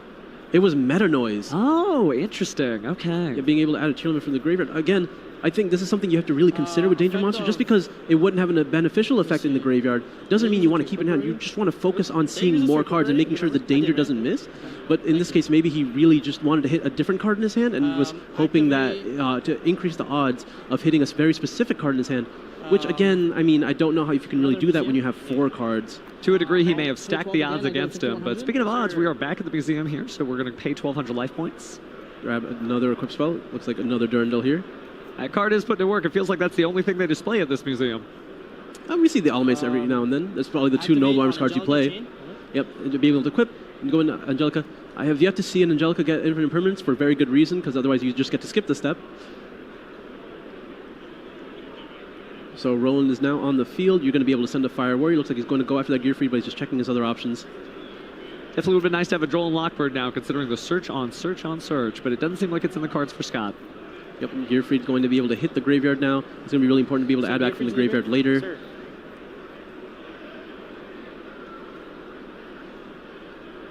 Still having that DD Crow as well as an extra interruption already at this point. Almace is going to be able to add back a Noble Arms from the graveyard. And there's a version of this duel where that DD Crow basically stops anything from happening to Pakawad. If Scott basically puts together one tier lament, just one tier lament, finally trying to save him, that DD Crow is going to swoop in and snatch it out of the graveyard. A soul to add, chilling to Almace to target this ad. Yep, this is what I mentioned earlier. You don't always have to use the effect of the Noble Arms on the field. You can use their graveyard effects by simply linking away the monster that's equipped and using the additional effect. Almace gets to add a Noble Arms equip when it's on the field and using its effect, but when it's just sent to the graveyard, you get to add a Fire Warrior back to your hand from the graveyard. Now he gets to add that Gearfried back. For the rest of this turn, sorry. I'll add the Ricardetto. Yep. Going to add that Richard, which he's already used this turn, but doesn't really matter. So now he can't use it for the rest of this turn, but he has a strong follow-up in a normal summon like that. Now we're down to 25 seconds here. Effect cost. I mean, Pac still has plenty of plays. He's going to be able to send just one here, maybe? Or going to go for all 4, going to summon another Oshir, even though he's already used the effect. Nope, just one. Going to go for Fire from the Lady. Going to be able to use its effect if he wants to special summon a Fire Warrior from the hand, or just try to climb up into Appaloosa. They're going to go into another Link monster here, probably just another SP Little Knight, maybe? SP Little Knight would feel good. effective Captain Roland, target the Low Knight. Yep, being a warrior really comes in handy. Effective Gearfried. Two great tastes that taste great together. Yep, Gearfried, when you have just already a negate because the monster is equipped. Give it attack points or something? Yeah, it's at 2100. Okay. Yeah, which is going to be really important when you're coming so close to time. Oh, absolutely. That SP Little Knight isn't that little anymore. End phase? Yep, going into end phase here, the Little Knight and the Osier come back. Pass turn to you. Draw. So it looks like our clock might be a little out of sync, but the judges have their own private clock that they'll go back and call time when it's time. Yeah, they may have gotten a little bit of an extension here for any ruling question or sorts. Looks like we're going to start with Foolish Burial. This is almost certainly going to hit a Guido or Kelbeck, which is when anything can go wrong, but it's going to be met with Gearfried immediately, which will just force out Little Knight. When it's going to be a tricky little combination of activations here, but it's going to be all about Scott finding damage at this point. I'll go chain Gearfried to negate. Okay. Yeah. And this is just going to force out the Little Knight. I can't. Okay, And that's it. It looks like time was called in this main phase, can't do any damage, and that is enough. You can hear applause from the crowd. They are proud of their Pakawat. And for Noble Knight taking it over Tealman here. Yeah, like a very weak hand. I think.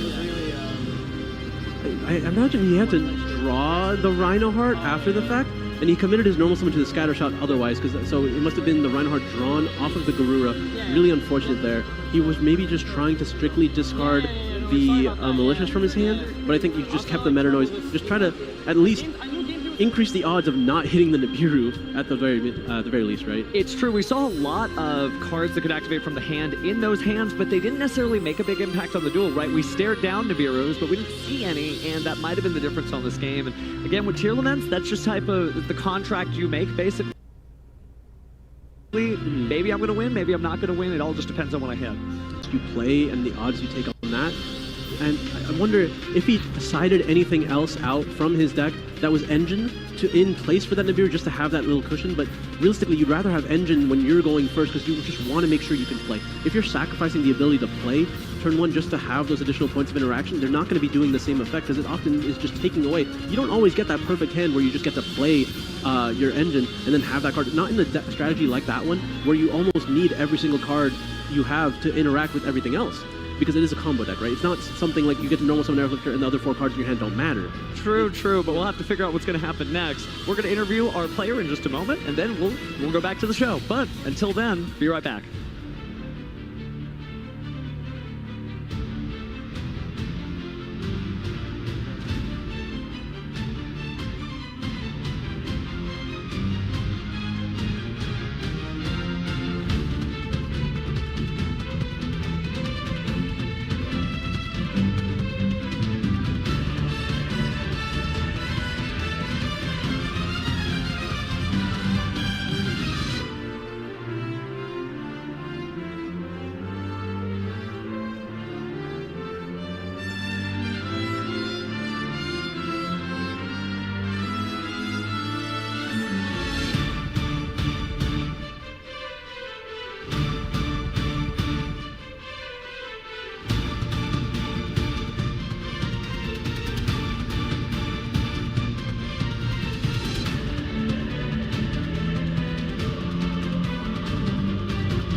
we are back with the winner of our round 3 feature match. Pac, congratulations, taking it with your Infernoble strategy. Now, I feel like I already know the answer to this question, but did playing in the feature match change anything for you? It definitely did. Like, I was trying to play as fast as possible because I knew time was happening. Like, I don't want the game to like be a time thing, game 3, which obviously it will end up being that way. So, yeah, I just want to play as fast as possible. And obviously, when you play really fast, you can like mess up. So, yeah. How does it feel like when he normal summoned the scatter shot? Were you like a little upset that it was just a scatter shot on the field, so you knew time was going to be a factor, or were you just really happy that it wasn't any other Tearlament monster? Yeah, I was definitely happy that it was literally. I opened 0 hand traps, so I was like, please just make like not a great board, and I was really fortunate he didn't open that well game 3. So, absolutely. So Infernoble is not a strategy anyone really expected going into this, or at least anyone that's not in the know. So talk to me about it. What made you play Infernoble instead of like any of the other more popular strategies going into this weekend? I think it's like the best combo deck in the meta right now, or like sometimes their deck's not consistent enough, like Tearlament, where like they literally break. Where in my deck, 2 Warriors, it makes that same board I just showed you. So in game 2, so I think it's the most consistent deck at going first. So when I win the roll, I want to actually win the game, and then when I lose the roll, I have enough non-engine to supplement it. So which is every other deck needs that anyways. So like basically, I just wanted to play the deck that will, if I win the roll, like the match is over pretty much. Okay, so I think that was kind of what took away from Infernoble in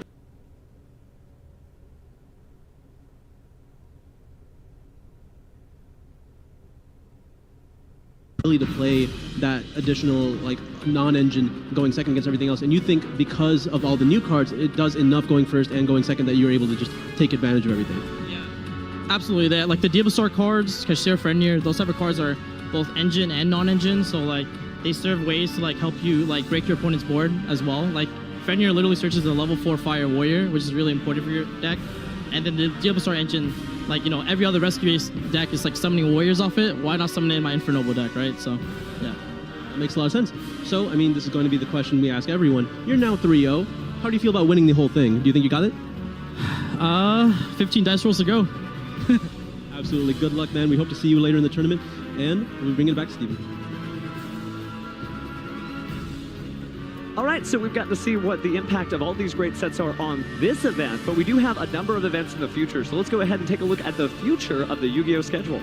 So, the 25th Anniversary Rarity Collection is literally happening this weekend and runs all the way to the 12th. It's a great chance to show off those new cards you got and get a premium mat if you win, building Championship. There's also the Structure Deck Fire King's release celebration on December 6th through 7th. And on the Remote Duel Yu-Gi-Oh! Championship Series, we've got that coming up for Latin America on January 27th through 28th of next year. And if you've got some buddies, you can travel with them to San Jose, Costa Rica for the Team Yu-Gi-Oh! Championship Series on February 17th through 18th. So again, so many great events coming up here. But before we go to our break, we're going to talk to some of the duelists about what deck they brought and what they're expecting to run into. I brought Tenyi Sword Soul. It doesn't have a particularly good matchup against anything, but it has absolutely 0 bad matchups, minus maybe Unchained. If I had to pick a matchup that I was looking forward to play, I love to play against Vanadium. It's a lot of fun to play against. It's very back and forth. I'm a big fan of the 5D era, and so throwing synchros back and forth is a really good game in my opinion. This weekend, I'm going to be playing Rescue Ace, and I'm really hoping to play against other Rescue Ace players, and honestly, any matchup that isn't Pearly. So I brought the Unchained deck. I think that the format is very open-ended, and even with it being open-ended, I think Rescue Ace will be the most popular deck, and I think it has a very good matchup against that deck, so I hope to play against a lot of Rescue Ace. I'm playing a 50-card pile Makanko deck, and I guess my easiest matchup would be against Tearlaments. I decided to play Rescue Ace Sinful Spoils. For the matchups I'm expecting, I think the mirror match is actually very interactive, and hopefully I'm just more prepared than my opponents for that matchup, so looking forward to play that. I brought Makanko best deck, and I really want to play against Tearlament, Rescue Ace, or anybody who doesn't read my cards. I brought Pearly because I no meta reason at all. I just really like cats. Like I think the archetype is just so cute and it's so fun and it's quite a consistent deck as well and it's quite good in meta. In terms of like looking forward to any matchups, none in particular. Just going second in OTK and anyone's pretty fun. I decided to bring Makonko to the event. I have some friends I've been testing the deck with, and we're all kind of excited to showcase the deck and its power. I think a matchup where we just want to play against all day is Rescue Ace, and preferably like the boards that just end on SP Little Knight and Baron de Fleur. We don't have a problem beating those boards, even with the 4 back row that they set off Turbulence. Other than that, I'm also ready for Unchained.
Welcome back, everyone, to the beautiful city of Richmond, Virginia. That's right, we're here for another Yu-Gi-Oh! Championship Series. It's YCS Richmond, VA, in the Greater Richmond Convention Center, and we have an excellent day of dueling underway already. We've had some great matches, and then we have even more to come. That's right, we're in round number 4 of 9 today. And the event attendance is up to 1,494 after some late registrations snuck in there, and all the VIPs made in, and we have 171 undefeated duelists remaining in every round. That number is going to be cut in half until there's only one or none. Something that's cool that we have at our Yu-Gi-Oh! Championship Series that we haven't had in the past is if you go undefeated through that whole tournament, you're going to receive an oversized card. That's right, you get an additional prize just for going undefeated. It's hard to do, so you just should get something for your efforts. We'll have to see if anyone goes undefeated this weekend. Yeah, that's an awesome prize, and the more players there are, the harder it becomes. Yep, it definitely is. Like I said, we have 3 rounds in the book. Our 4th round is coming up, so let's go ahead and get ready to meet our players here for our 4th round of Swiss. I think they are on the stage and getting ready, so let's go ahead and jump right into it. It's round 4 of Yu-Gi-Oh! Championship Series, Richmond, VA. First up, we have Rohan. He's from Raleigh. His favorite card is Gigantic Sprite. Definitely a cool one. Next up, the man who needs no introduction, but we'll get one anyway, Jesse Cotton, whose favorite card is Fairy Tale Snow. Yeah, Jesse Cotton, you're probably familiar with the name. He has been around for some time. He's been to the World Championship multiple times. He has also made the top 8 at the World Championship, but more than that, he's a 5-time. That's right.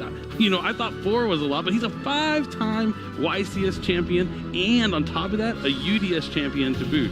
So one of the most decorated, if not the most decorated player in the game right now. He was on an absolute tear this year. I mean, with tier limits, he was on topping almost every YCS he went to, including winning one. And then we saw him with Unchained. He was able to win a YCS and top multiple events with that deck as well. And now he's back here again at it, trying to go undefeated to win that oversized card that I was mentioning. Really cool prize. We just did that for the first time in YCS Indianapolis 2 weeks ago.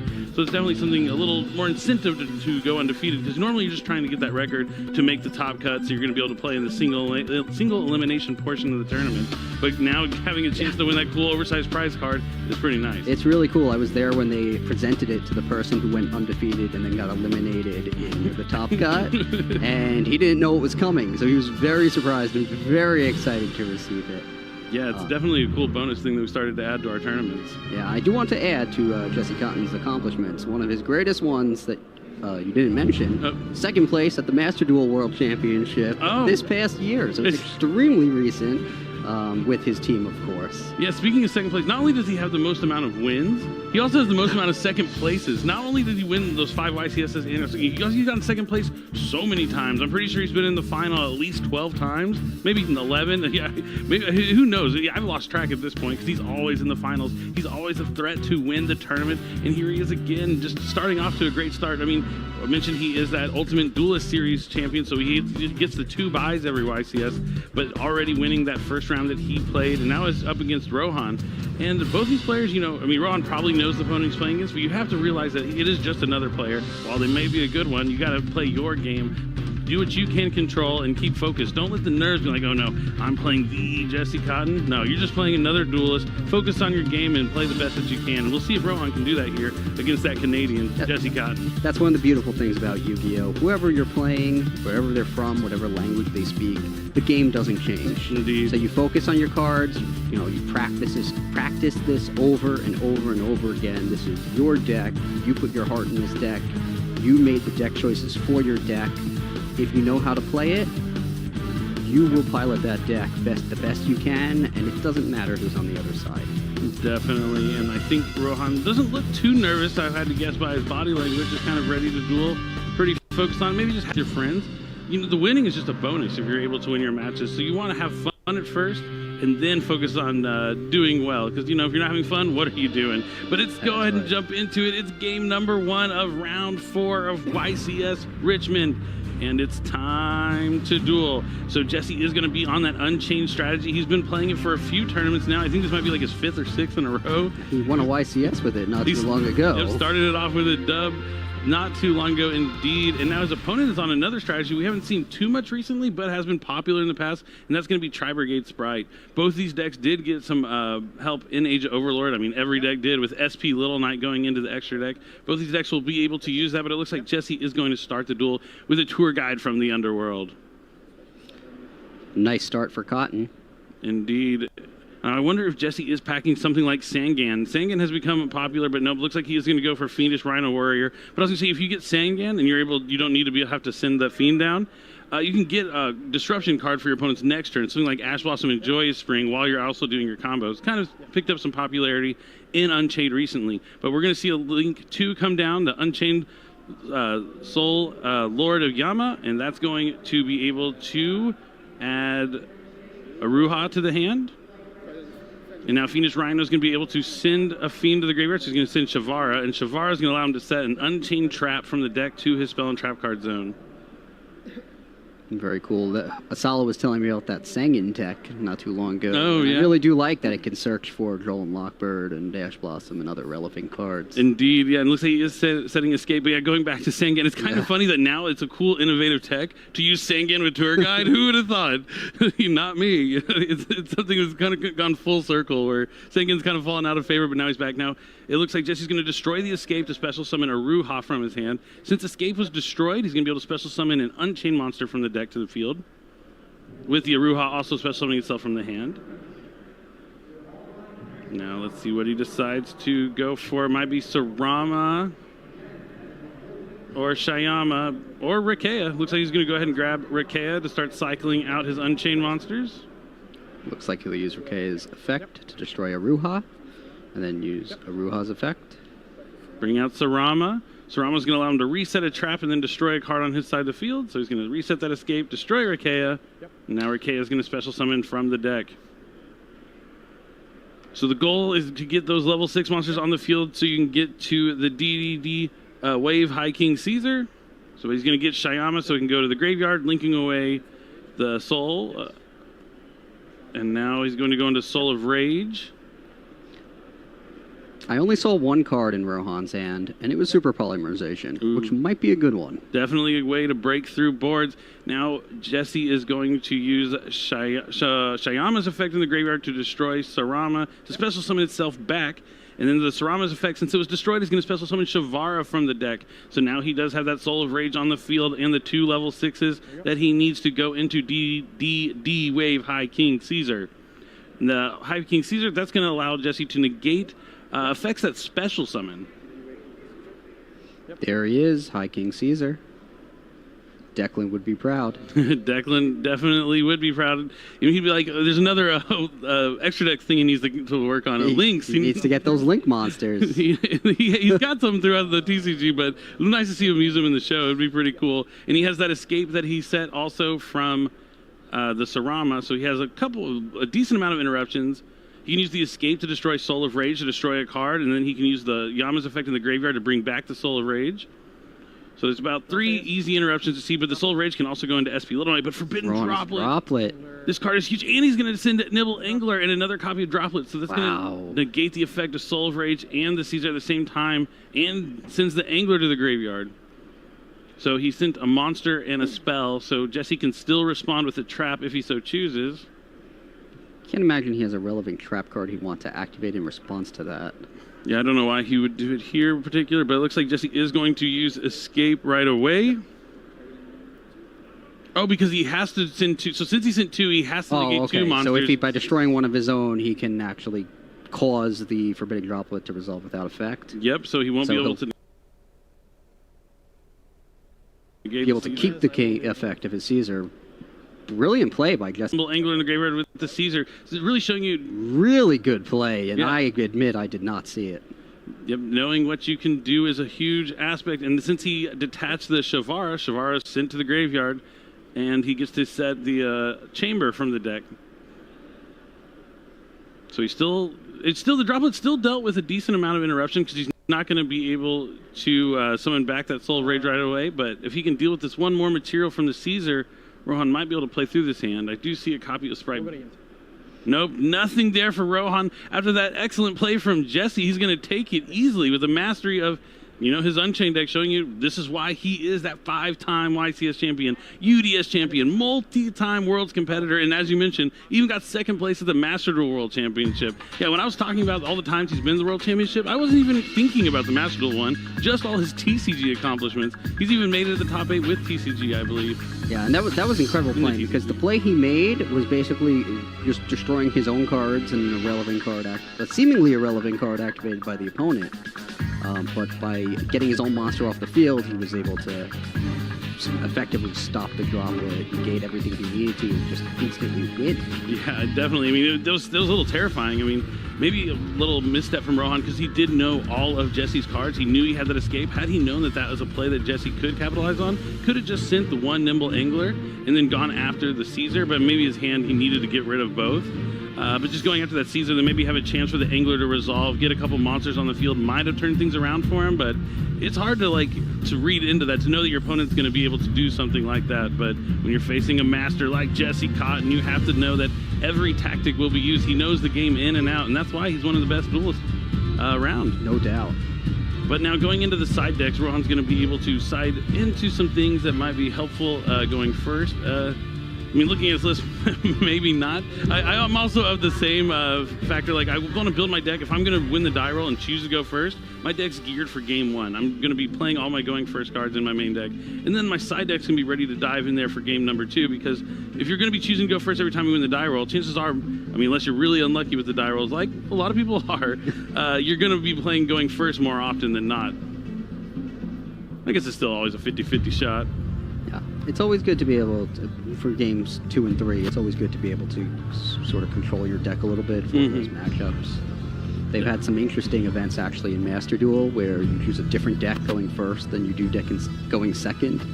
So you can always have the deck you want to use for whether you're first or second. Yeah, it's pretty cool with the Master Duel tournaments that we have. So when we have like Remote Duel Extravaganza and stuff, we also have Master Duel main events at those Remote Duel Extravaganzas that you're talking about, where you're able to have multiple decks. Like your whole collection is your side deck. You can even switch to a completely different deck even, which is something really cool. And if you haven't checked out all that, you definitely want to go to Yugioh-card.com, find out about our Remote Duel Extravaganzas, our Remote Duel YCSs, because even if you don't want to do a Remote Duel and play the trading card game, we have digital events that you can also play at those Remote Duel events for Duel Links and Master Duel alike. Yeah, those events are awesome. I always switch decks between duels so that it's impossible for my opponent to side deck against properly. Because if you can change your entire deck, what's the point of side decking? I was actually referring though to an in-game event that they've had twice. Oh, I remember that event too. Two separate decks. So that's always interesting. I usually use Cyber Dragons going second and just.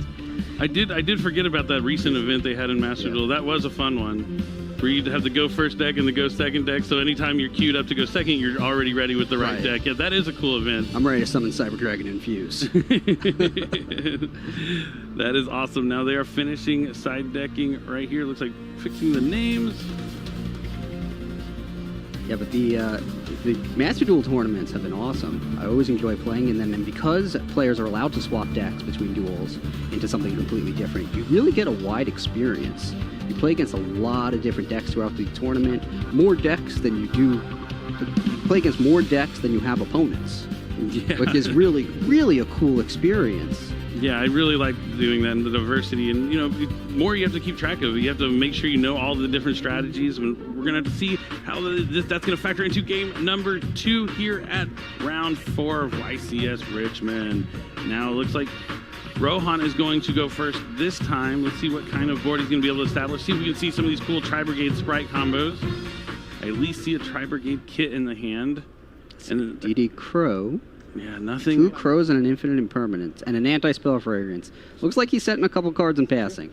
Nope, no Sprite cards. Just. Does he play Almirage? It doesn't look like it. If he did, I think he might have. I don't know how much the kit would have given. This isn't really a Tri-Brigade deck, more of a Sprite deck where you go access the Tri-Brigade engine, but anti-spell fragrance is going to be flipped up right away during the draw phase. So he's hoping to slow down Jesse, at least until he can draw a card that allows him to do some sort of combo. It seems he can't do anything with the kit alone. It must be nothing in his extra deck to link it into. Yeah, it is very common to see that Almirage, as you were mentioning, but nothing here from Rohan. Now Jesse's going to consider his options here before he moves into the main phase. Now, Anti-Spell Fragrance strong against Unchained, but not the best. Like, they can definitely still play plenty as they use the traps and monster effects. Going to set a trap card, destroy it with Shavara, or sorry, set a spell card. Abomination's Prison, same difference. The same thing. They both special summon monsters from the deck when destroyed. Well set. Indefinitely. And that spell card wasn't doing much in Jesse's hand thanks to that Anti-Spell Fragrance. So trading that for a new monster on the field is fantastic. Going to summon the Abominable Unchained one, and this will let him discard a card and destroy a card on the field. Well, if the Anti-Spell Fragrance is a problem, he can destroy it. If it's not, it's just going to hold back Rohan. So this is a big problem for Rohan. Oh, yeah, and the fact that he discarded the Fiendish Rhino Warrior is incredible, because that's going to let him access Escape. Well, he'll be able to send a Shavara that lets him set a trap card from the deck, but he's going to use the Infinite Impermanence here. Might as well use it or lose it, unless he targeted the Anti-Spell, in which case, still going to use it. Yeah. And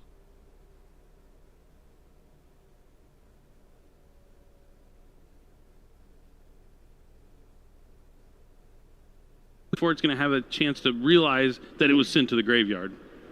That's a very confused Fiendish Rhino Warrior. I don't know how I ended up here, but I am here. Oh, I was just discarded. Why am I banished? Where's my effect? Yep, exactly.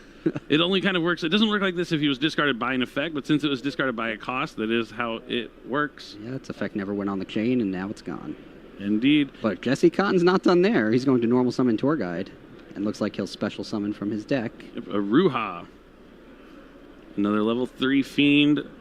Jesse filling up the board with monsters. He's going to link away the Shavara and the Tour Guide for Unchained Soul Yama. And then since Shavara is sent, he'll be able to set that trap card. This is looking really good for Cotton. Yeah, I'm not seeing a second turn for Rohan. I don't think so either. I mean, Tour Guide, one of the strongest cards in the Unchained deck, since it just directly goes into Yama and gives you access to that trap card. Gonna set Chamber and add a Ruha with the Yama. So now he's gonna, this is already enough for the game.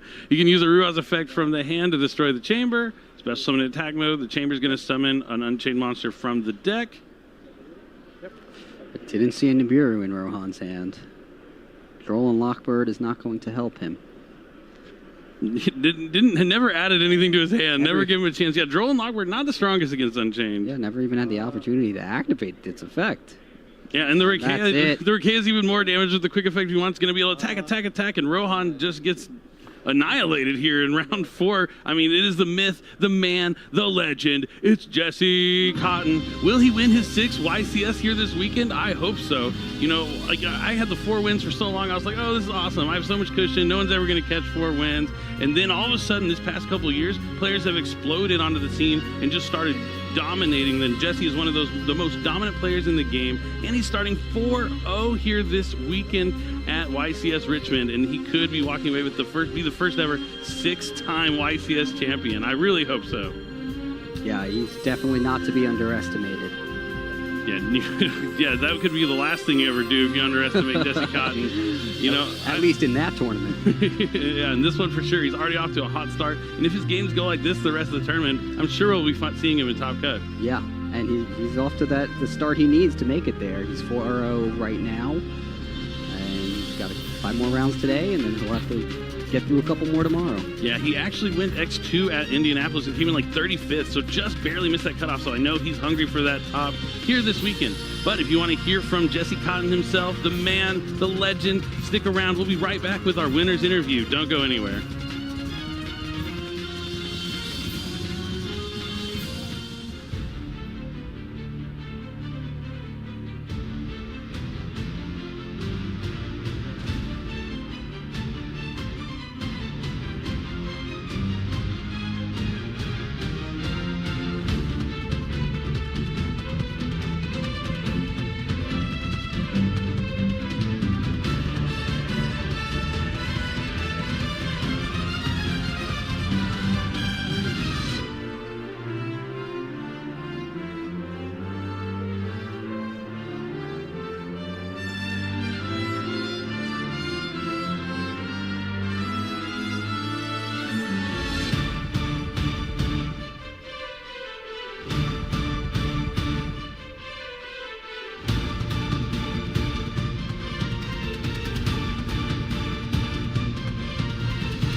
I'm here with Jesse Cotton, who just took a 2-0 win with his Unchained deck against a Sprite Tri-Brigade deck, and he is now 4-0 in the tournament.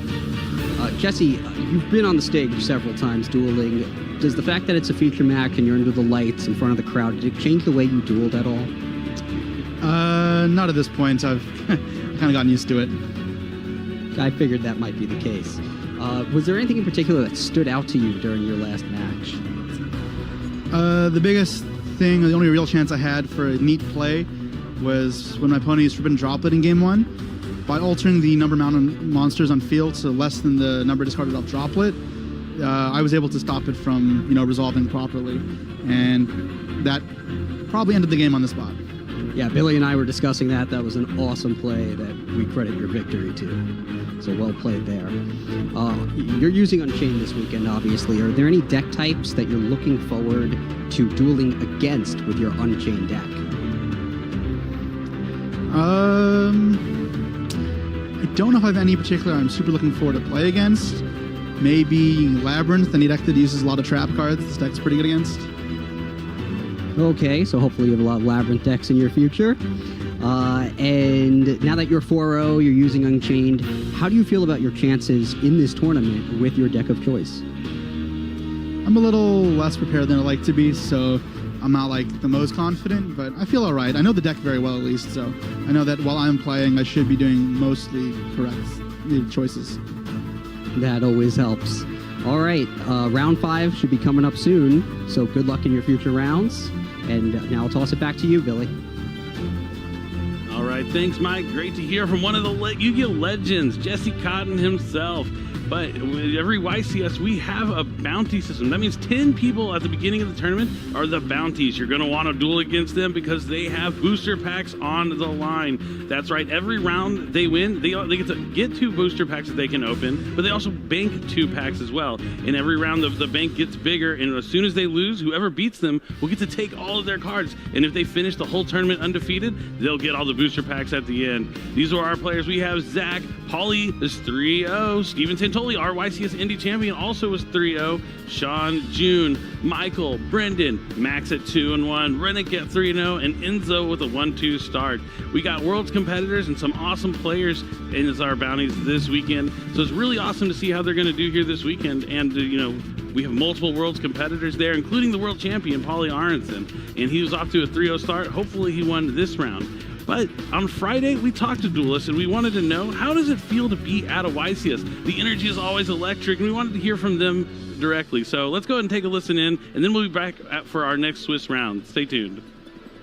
I love competition. I've been to maybe 30, 40, 50 premier events at this point, and I'm always looking forward to them. Try to get to all of them, so I'm looking forward to playing this weekend. It feels great. I took a long break during COVID, and I'm coming back. I've been to every YCS since Vancouver, and it's fantastic. It's the life. It feels good. It's always fun coming to the YCSs, seeing everybody. I think it's one of the best experiences in the community is to come to a YCS and play in it. Competing at YCSs are fantastic. Whenever you sit down and you know it's the highest level of gameplay you can possibly get besides maybe a national qualifier, it doesn't get any better than that. You meet fantastic people from all over the world. Absolutely love it. I have played in many YCSs and tournaments all over. So playing in them is just kind of like another day, but the best part about coming to these events are being with your friends. I think the best part of Yu-Gi-Oh! Is being with your friends, so that's what I'm most excited for. It's the best feeling. I travel very, very far. A lot of my friends travel really, really far to come to these tournaments, and the feeling of competing on such a large scale. Very excited to always see familiar faces and to always just showcase my skills and all the preparation I've taken into the event. But my biggest thing is always just seeing my friends that I get to have a high school reunion with every time I show up to an event. Competing at a YCS is really, really fun, especially one in America, because being able to travel over from across the pond, being from the UK and seeing all the different sorts of states, it's just really fun. I've never been to Virginia before, so this is quite a new experience to me, so I'm looking forward to the event itself.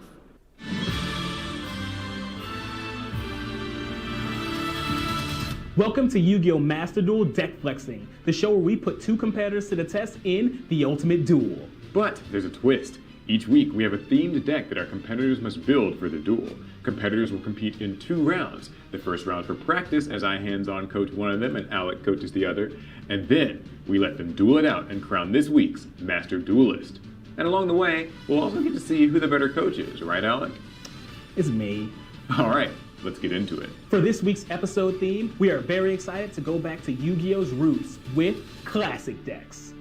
Introducing our first competitor, it's Jeremy Vicious Lopez. Well known for his commentary in the fighting game community, Jeremy has been featured on ESPN. Welcome, Jeremy Vicious Lopez. Yo, Paul, yo, Alec, thank you for the very, very warm introduction and for even having me on the show. Being all the way back here for this Yu-Gi-Oh match is going to be real, real fun. And his opponent, father, champion, and content creator, Justin Wong, known as Jay Wong. Justin is one of the most decorated fighting game competitors in the world, with a record 9 EVO World Championships throughout his storied 20-year career. Jay Wong is a household name in the fighting game community and one of the first American fighting game players to be sponsored by an esports organization. Welcome, Justin Wong. Oh man, thank you for having me. Thank you for hyping me up. Thank you for making me feel old. You know, I'm older than Yu-Gi-Oh, but I've been growing up watching Yu-Gi-Oh. So Jeremy, I have a question for you. How did you get into Yu-Gi-Oh? How did you get started with this game? It all really kicked off with the TV series, right? Just overall, like, that exposure very, very early on, really admiring the series, really admiring the game. It just pretty much took off from there. Wow. And I'll kick the same question to you, Justin. Man, as any other kid, watching the TV show and understanding how the game works to like playing a bit more at like a card shop, growing up in New York City and playing in like these Swiss format tournaments. Let's talk about Yu-Gi-Oh! Master Duel. So this game has been out for a little over a year now, and I gotta say, it's huge. Have you guys played the game at all? What do you think of it, and what are you kind of hoping to see for the future of Yu-Gi-Oh! Master Duel? Maybe you can start us out, Jeremy.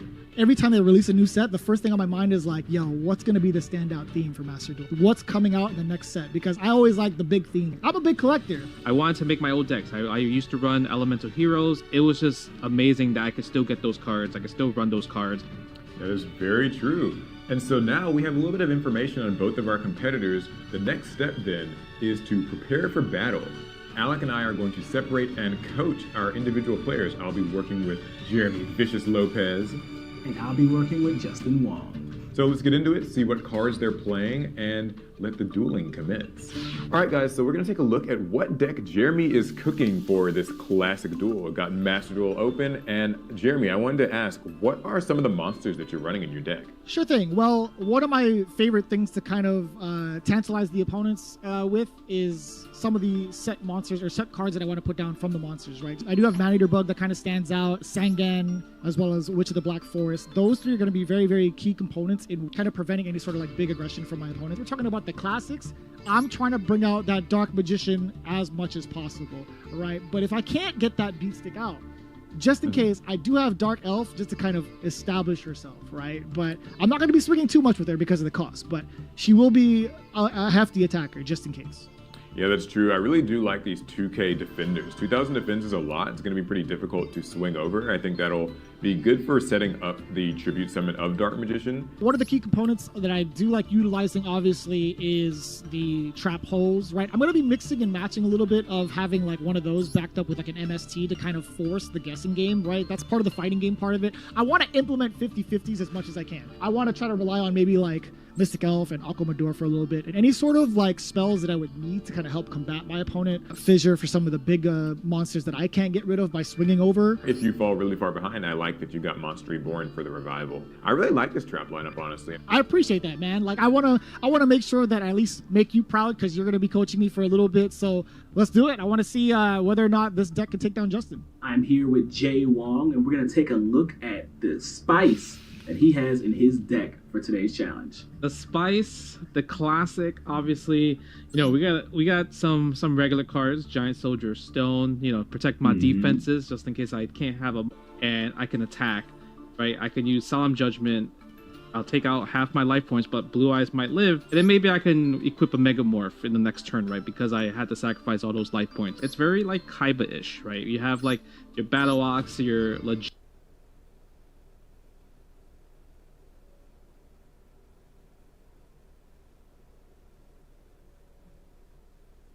Bug's pretty good, man. Change of Heart, very, very good, strong card for sacrificing monsters as well. Oh yeah.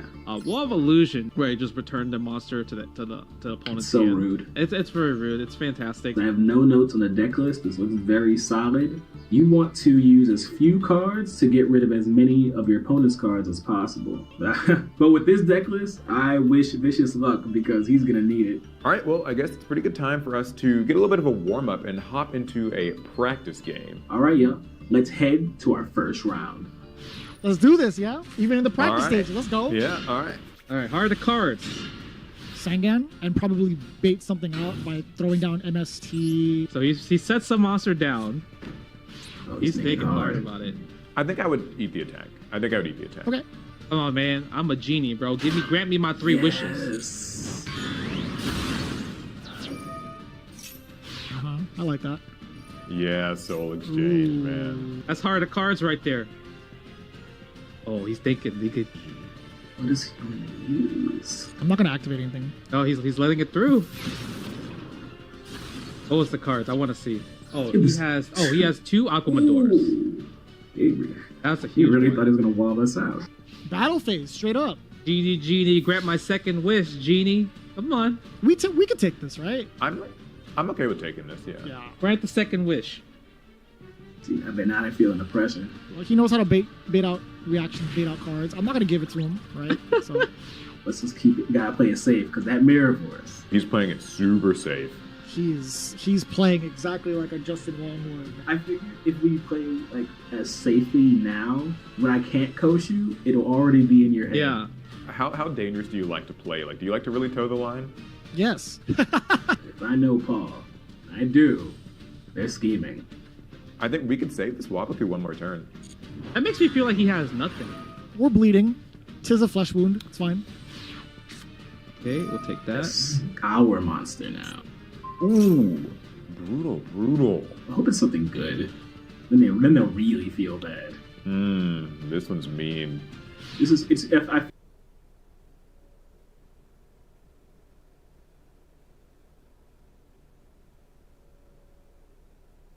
just a warm up, you know. It's just a warm up. Things go wrong. It'll be better in the real thing. He's just a top deck god. Should we get Raigeki or Change of Heart? Let's get the Raigeki because we're mean. I call forth the Blue Eyes White Dragon. Oh, it's so beautiful. Oh, Blue Eyes White Dragon. Yeah, that's fine. And we take out by a trap hole. See you later, bud.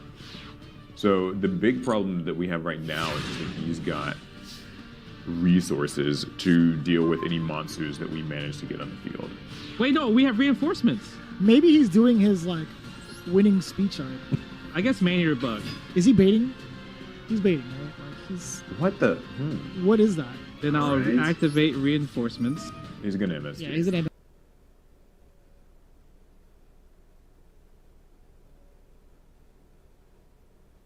Yeah. You know what? I'm not gonna go down swinging or without swinging, so I'm gonna get rid of his just because.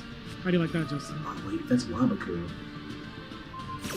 That's not gonna do anything to me. This BM could like totally turn on him, like because like that's a lost Maneater Bug.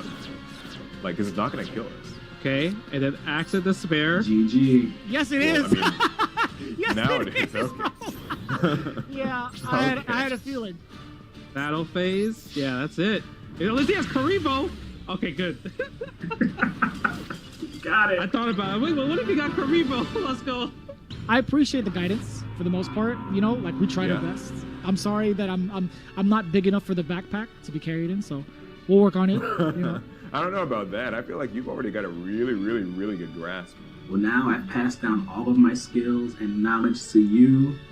Thank you. It's time to take that and bring it home once again. Thank you. I appreciate that. Thank you. We will try. We will try. Hopefully the heart of cards are back on my side again. It's time to jump into the real match. Round 2, where I will simply be casting, and he has to take the walk of a duelist on his own against Justin Wong. Let's see how it goes.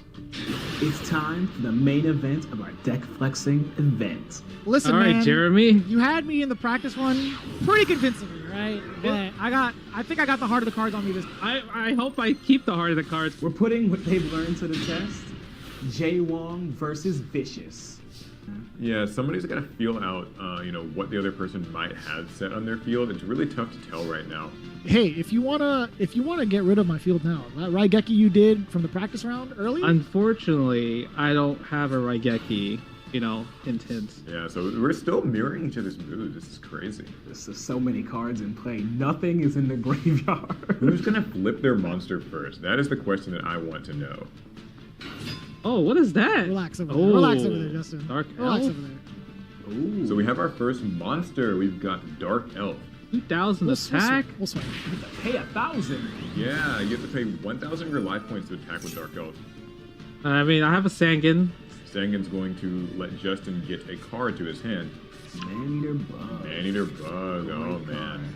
Man-Eater Bug's a troublesome one. Why are you good at 50-50s outside of fighting games? And then I'm gonna activate this. Change of Heart. Give me that monster. What monster is this? That's a Sangan? Oh. He follows a Change of Heart. We're taking the monster. And then we're gonna summon the big boy. So he tribute summons Blue Eyes White Dragon. Okay, so first big summon of the game. Okay. Coming All right, out. I got something. He starts out with heavy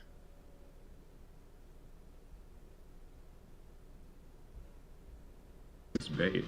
Well, guess what?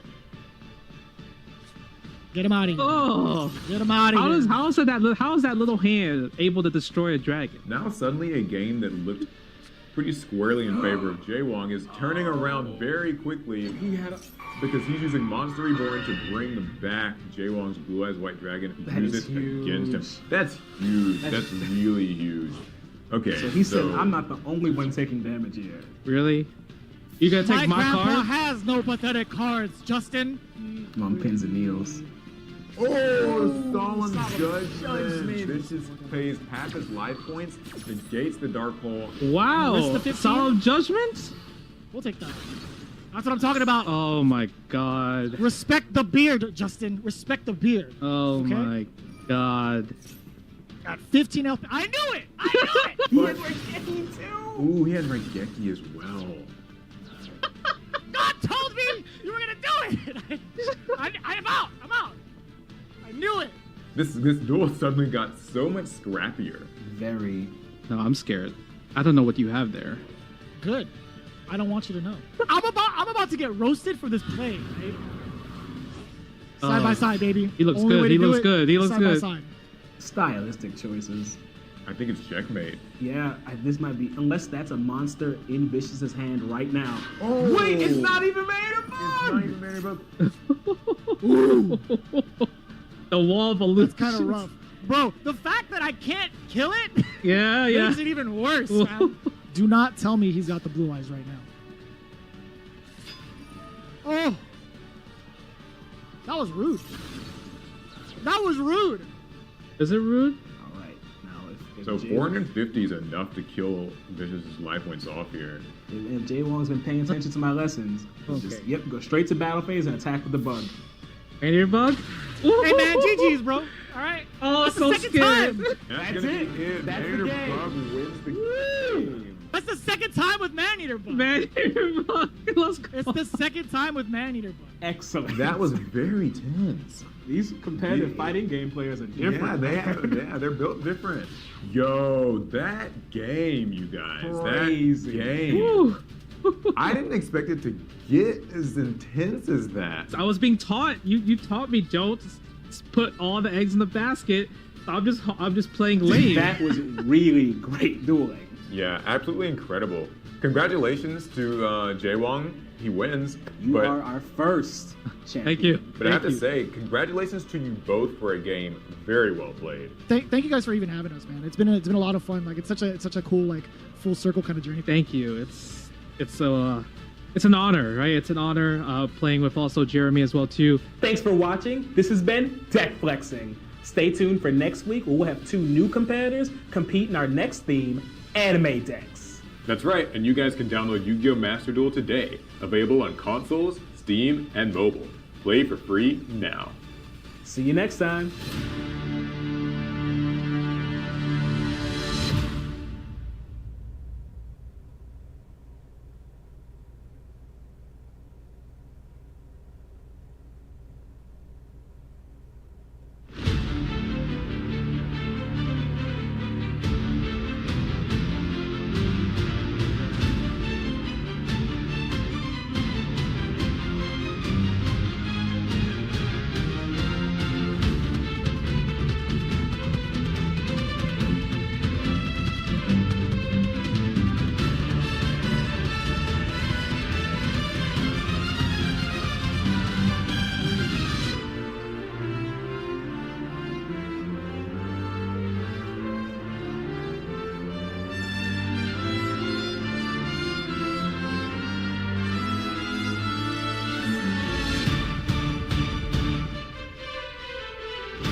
first, we have Justin.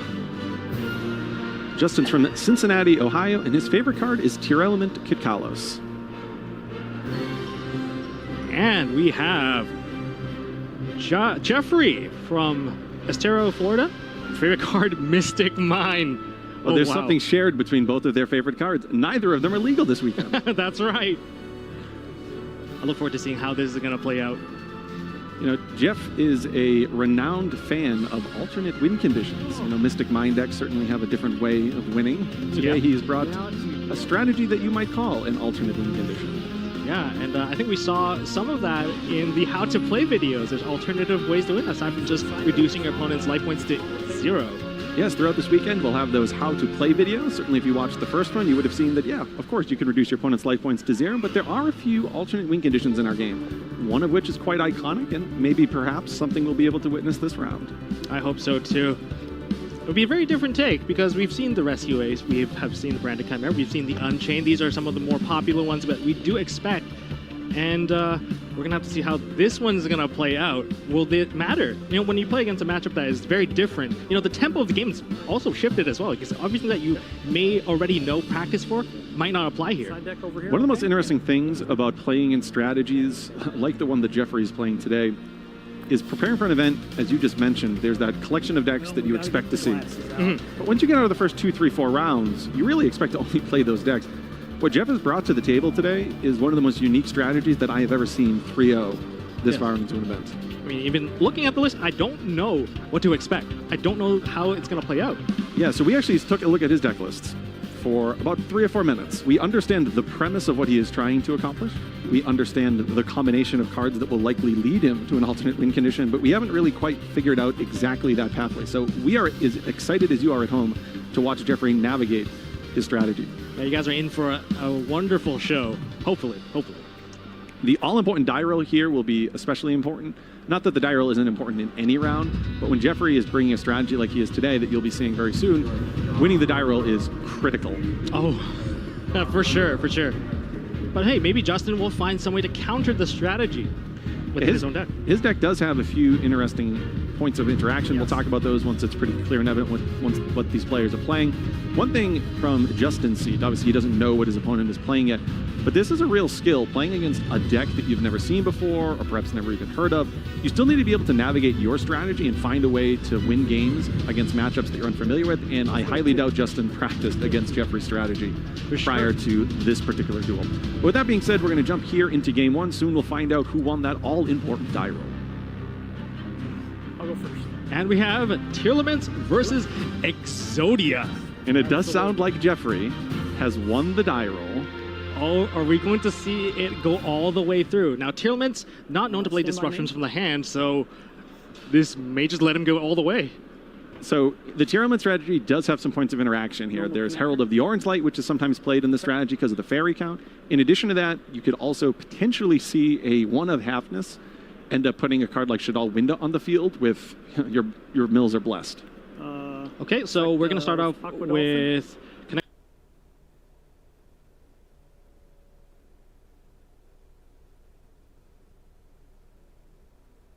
Whether or not Justin has any interaction, it's also going to tell Jeffrey if the coast is clear. We're going to send the Fire Flint Lady as the cost, and... Oh, the coast is not completely clear. There is a Kelbeck.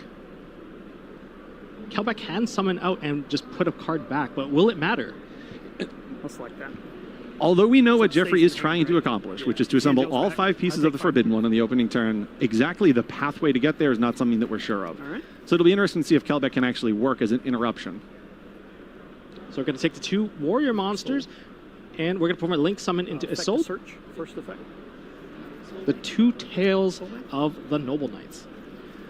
So typically you search a card, generally speaking, that's just going to be discarded somewhere along the lines of your combo. That's what a lot of the decks that are using Isolde do with the first effect. And then, of course, now the second effect is going to put a monster on the field that will likely reveal exactly where Jeffrey's going to be going with this opening turn. So he did manage to add an Ignite, a Pendulum monster. Yeah, this deck is going to incorporate, as we're starting to see it, a variety of fire warrior monsters. There's Ignites in here. There's, in addition to that, a variety of other warrior monsters. It seems as though Jeffrey's strategy is in some way, shape, or form based on the idea of putting 2 warriors on the field as fast as possible, as reliable as possible, and getting a sold. Oh, we are going to see the Kelbeck activated because a card was sent from the deck to the graveyard. That's going to summon a Kelbeck and return the Isolde back into the extra deck.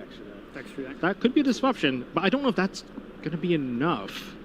I genuinely am sitting along for the ride with you, watching Jeffrey pilot his strategy. Because he knew that card was in Justin's hand, I have to assume he knows the path from this point with his combo deck. Back to my hand. And he's going to add back the Durandal. Durandal can activate and just add another Fire War and just maybe keep going. I have to imagine, based on his, I mean, I see an instant fusion in his hand. His deck actually has a very iconic and legendary Fire Warrior monster that he can summon out of the extra deck, and a variety of others that potentially with a card like And it's something that you'd never see play. It's actually a card that in the near future is going to, I believe, get some revisions and some releases. In some way, yes. I think Jeff is right now mapping out his turn. You know, each play when you're piloting a combo deck like Jeffrey is, that is so invested into one path, every individual play can really matter. And sometimes when there's that interaction, in this case, putting back the Assault to the extra deck, when you're playing and practicing a strategy like this, you need to be wary of, okay, X has happened, I now need to pivot my strategy. I can still get to the end result, but it's a different line of decisions. The tree of decision-making has to be altered a little bit. But right now, it should be more or less green light for Jeffrey. You've seen the hand. The main disruption, Kelbeck, has already been activated, so I guess Justin is also along for the ride now. So here he's searching out Ignis Phoenix, the Draco Slayer. So this is a card that was popular in the Draco Slayer strategies that came out last year. This card is actually a singleton that he's going to be using with the other Ignite monsters that are incorporated in his deck list. Now he's also now going to play the Instant Fusion. Yeah, so I commented on noticing that he had a copy of Instant Fusion in his hand earlier. Now here is the Flame Swordsman. Talk about coming with an iconic deck strategy. Absolutely. Now he's going to instant contact. He's just making everything instantly. He has brought both Exodia the Forbidden One, Flame Swordsman, and now this is another blast from the past. It looks like he's brought out Elemental Hero Flare Neos and going into a second copy of Assault. I think every single monster that's a fusion for him is a warrior. Oh, that is definitely going to be the case. He has another pretty iconic one in there too, Dark Flare Knight, a card that was popular in the back if you want to go play the Ultimate Time Wizard side events. And add. And then He's I'm going to use the here. pendulum scale effect of the Ignite, destroying both. And now he's going to be able to search his deck for a Fire Warrior. And then when the Ignis is destroyed, including in the Pendulum Zone, you can special summon one Draco Slayer monster from your deck. Or an Ignite monster. You know, typically this card has been seen in Draco Slayer strategies, but actually has the branch over to the Ignite strategy as well. You know, Jeffrey's really showcasing a variety of cards that we don't see all that often. But if he gets all the way there with just simply these two cards, it just means a 2 fire or just 2 warrior monster would maybe lead into Exodia. Yeah, we saw that his opening play began with the Neospace Connector, which is probably his ideal opening play because getting access to the Aqua Dolphin allows him to check to see if the coast is clear. Okay. Rockstad back. So now we have the Symphonic Warrior Rocks. Oh, just playing his pendulum. It's created a different way. Oh, this is? It does. I believe it does count as a tuner because it was special summoned. The Warrior Rocks has an alternate summon condition that's unique to its own effect. I don't believe it has to worry about the warrior effect or the tuner. With Renaud and Gallant, yes. But this isn't a tuner. Renaud might not be a tuner in this case. This becomes a tuner. If it's summoned from the Ignister, or the Ignis. It becomes Yes, Ignis. The Ignis Draco Slayer does make it a tuner. We're all good. Rather. We're continuing. No, Jeff knows what he's doing. This is what happens when you get old, Justin.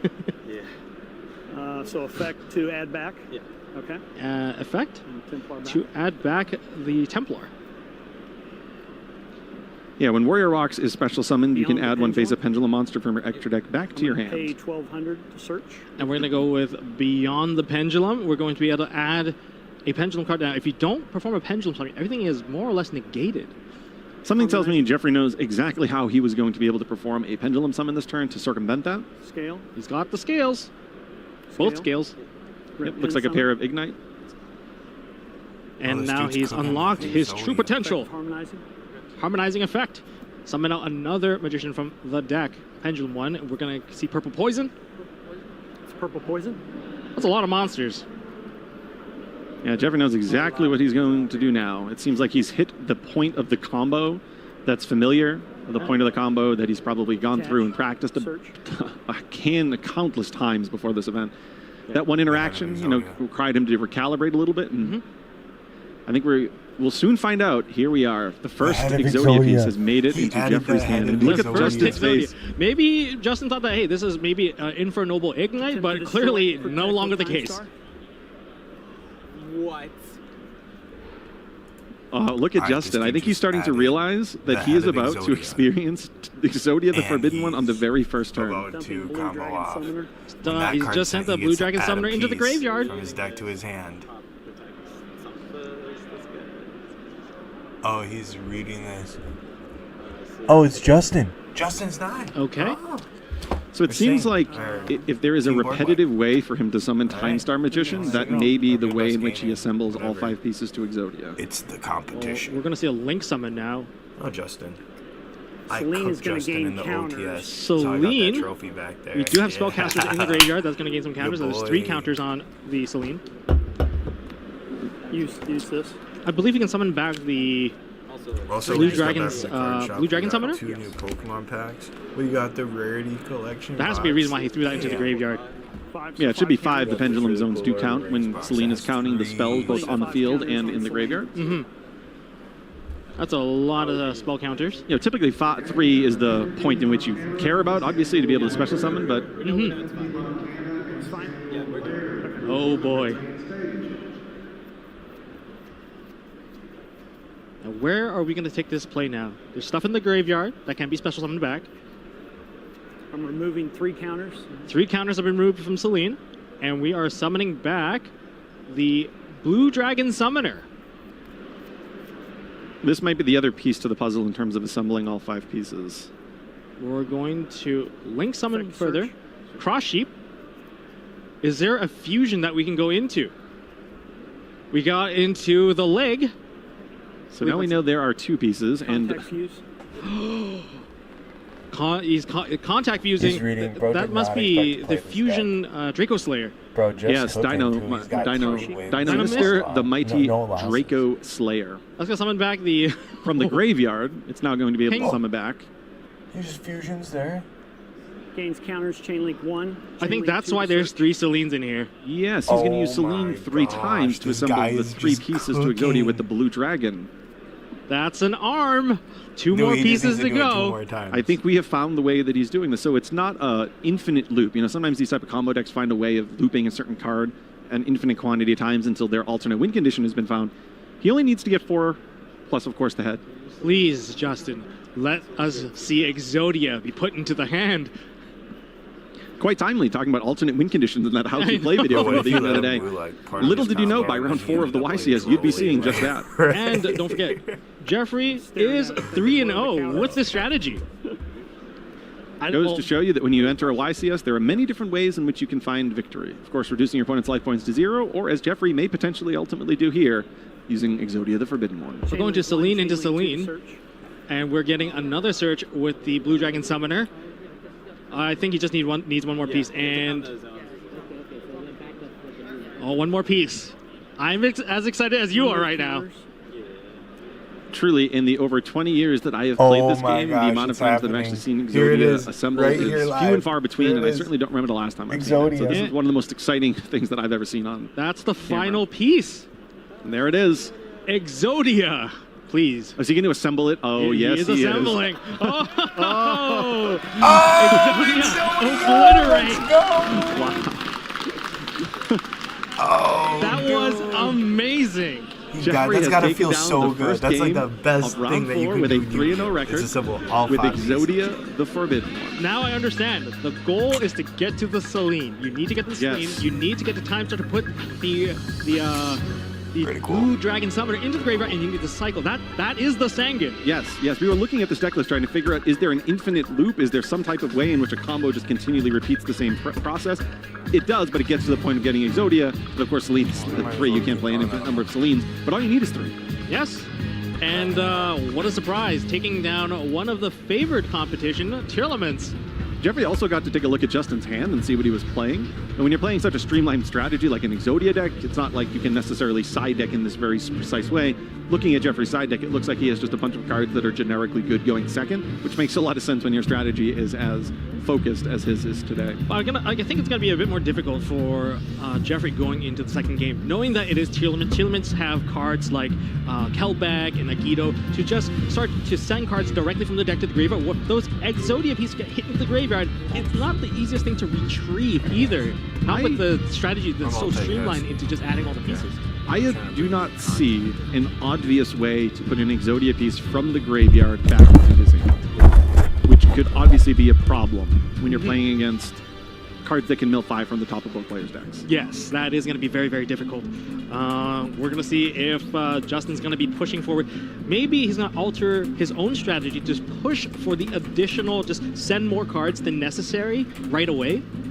And hopefully he'll hit those Exodia pieces, making it so that Jeff can't just push through with his Exodia strategy. If he's, for example, between the decision of summoning Diviner of the Herald or Tearlament's Rhinoheart, you'd probably summon Diviner more often than not anyway, but just knowing that milling 5 off the top of both players' decks could potentially stymie the Exodia strategy, that might just be the play that he's tunnel visioning into, which makes a lot of sense in general anyway, but in this particular matchup, maybe even more the case. I think there's even more that we have to account for, because if we have to throw the Blue Dragon Summoner into the graveyard, while trying to summon it back, what if a Mudora happens that shuffles it back into the deck? What if, the Keldo shuffles it back? Those are another angle that, you can attack Jeffrey's strategy. And Justin has some cards in the side deck. I'm not going to spoil them just yet, but some cards that are generically good if there's a specific card in your opponent's graveyard that is causing you trouble, like the Blue Dragon Summoner might.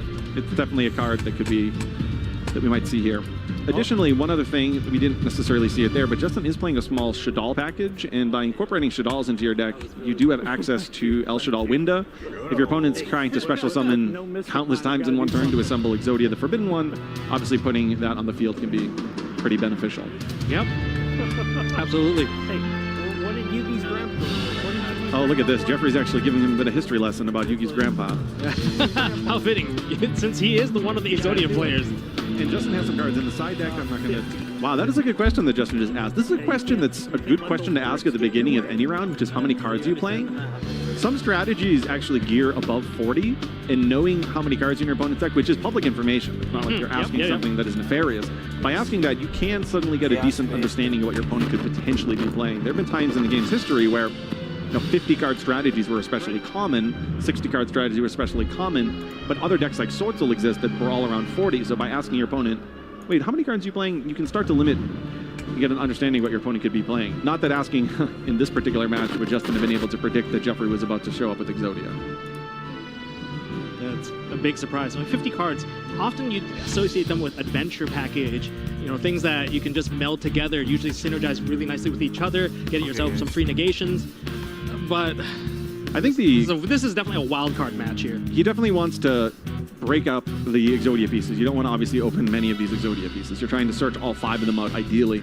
And because this deck is just filled with so many Fire Warrior or just Warrior in general extender monsters that can just special summon themselves, from Shade Brigadine to all the others, this deck doesn't necessarily need to cut its number down. So we're going into game 2 now. I believe Justin is going to choose to go first. I don't think passing that opportunity is a wise choice. So he's going to start off by going first, starting off with... Looks like a copy of Foolish Burial Goods. Which card would he send to the graveyard? Potentially Trivikarma? Trivikarma is typically the card that I would send, because getting access to the field spell allows you to set up an additional layer of interruption, which... if I'm playing against Exodia and I'm unsure what exactly is going to happen in game 2, maybe Jeffrey has a totally different strategy. I want as many layers of interaction as possible. That adds the Parloreno into the hand. We're going to activate Parloreno right away. Field spell. That's going to allow him to add a Tearlament's card into the hand. I did see a copy of Dark Ruler No More in Jeffrey's hand, so it will be interesting to see how that lines up against Justin's strategy. The beauty of Tier Elements is that historically it's been able to layer its interactions, with graveyard disruptions, with cards like the Shuffler effects, such as Mudora, to being able to use the Primeval Planet, to potentially even having in-hand effects. So a simple card like Dark Ruler No More may only take out one of those layers, and if Jeffrey needs to get through several layers, it might be difficult.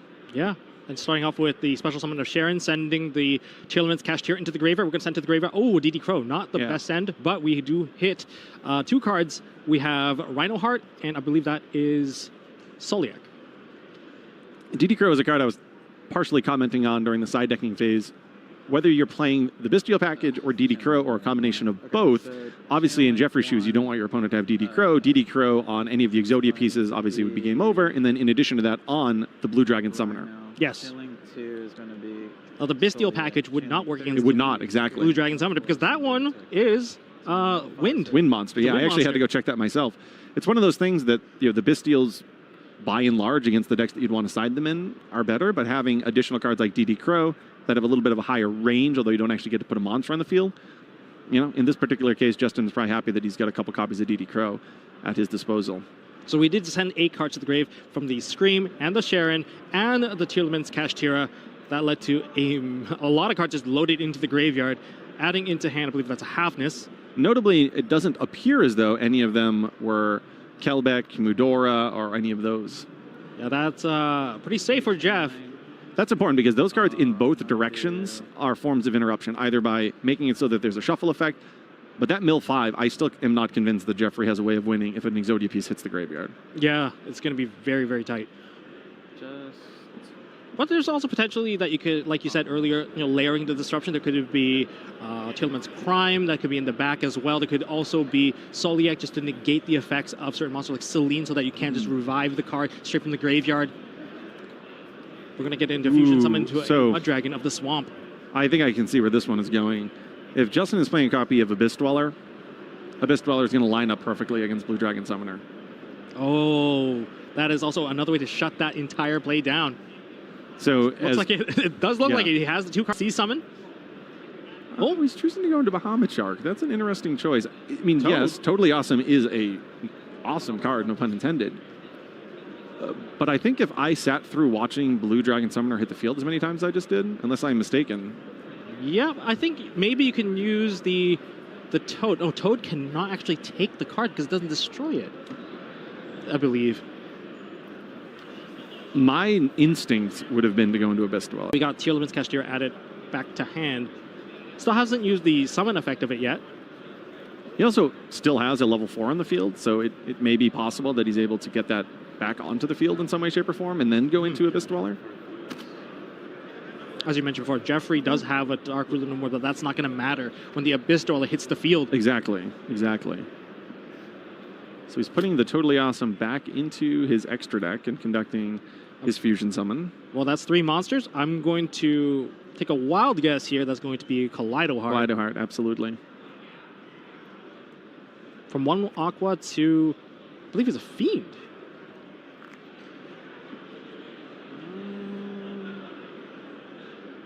Watching Justin trying to navigate this opening turn, obviously playing it's a strategy that presumably he's never seen before. It's interesting to be in his shoes and think to yourself, based on what I have seen, what are the interruptions that I need to try and layer this turn? Here he's using the effect of Perla Rhino to destroy his own Sheeran, because of course Kaleido Heart was summoned to the field by returning a tier element to the deck, and now he's going to be able to conduct another Fusion Summon. Looks like for potentially Predaplant. Yep. Brickostepelia, which, would line up well against some of the cards that Jeffrey did play in that first game, like a Soul Day. Oh boy.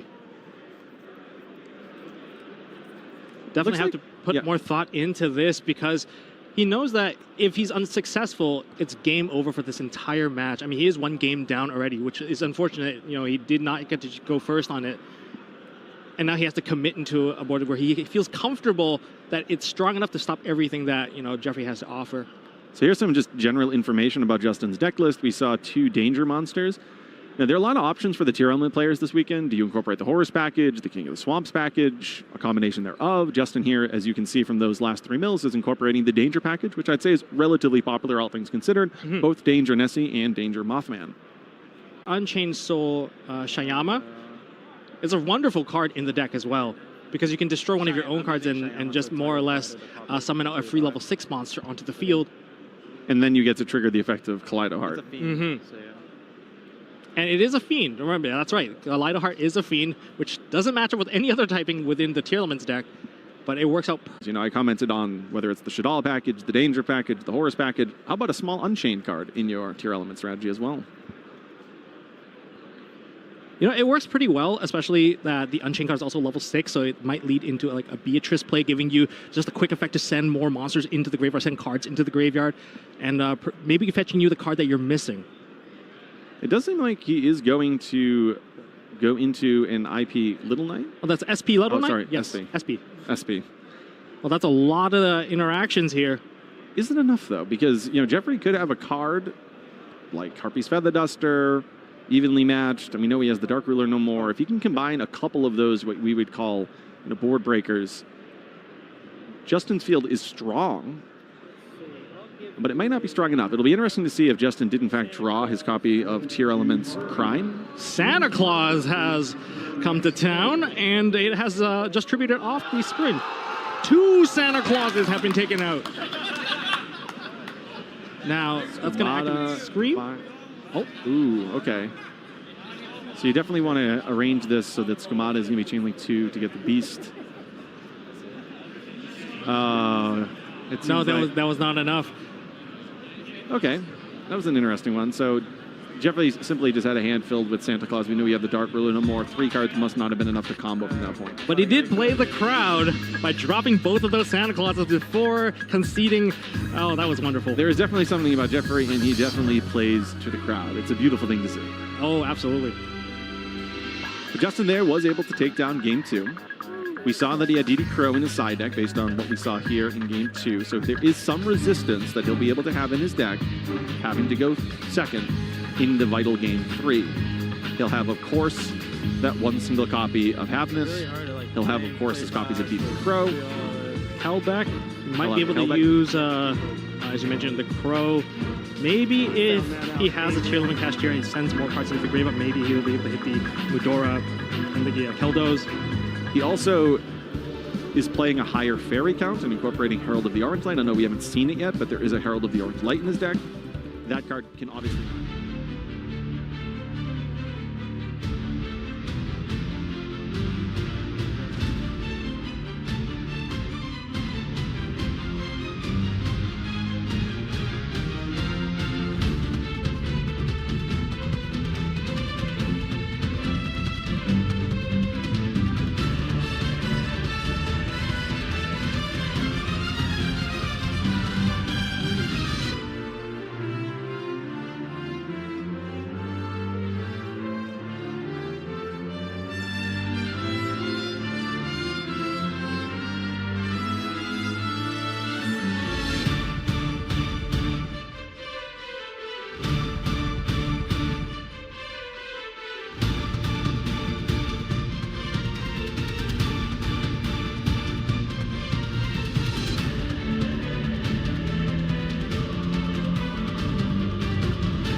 Welcome back, everyone, to round 5 here at YCS Richmond, Virginia. We're here at the Greater Richmond Convention Center, and we've had a lot of really crazy duels go already. A lot of decks, a lot of strategies that we maybe didn't see before in the previous week, so we've seen the format develop more and more as we've gone through this tournament.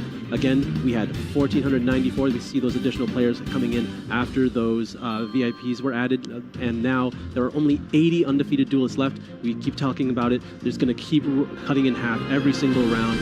There's just far and few, before there's going to be a winner. No, it's definitely not over until the last card is played, and we've seen some great matches here. And so as we continue, you know, it's one of those things where you expect to see certain decks doing well, and we've gotten a chance to see that, but now we're going to get to see something a little different. It'll be nice to have a little bit of flavor added into here. Yeah, we've somehow managed to find a different strategy do well every single round this tournament. Like, it's just like Indiana before. There's so many decks in the format. A lot of things can do well. We don't know if they're going to make it all the way into that top cut, but seeing them going this deep so far is already very exciting. Now, the top cut's going to be really exciting because it's true that, you know, we know Rescue Ace is good. We saw it win the Rescue Ace Sinful Spoil strategy just 2 weeks ago, but that doesn't just mean that it's a cruise control for cool. You don't just pick up the deck and automatically win from that. There's lots of different strategies. There's lots of different, you know, times to activate your cards. And so that's what's so neat about this format. It's still really wide open. Absolutely, but it looks like the players are ready to get started. So let's go ahead and meet who's up for round 5.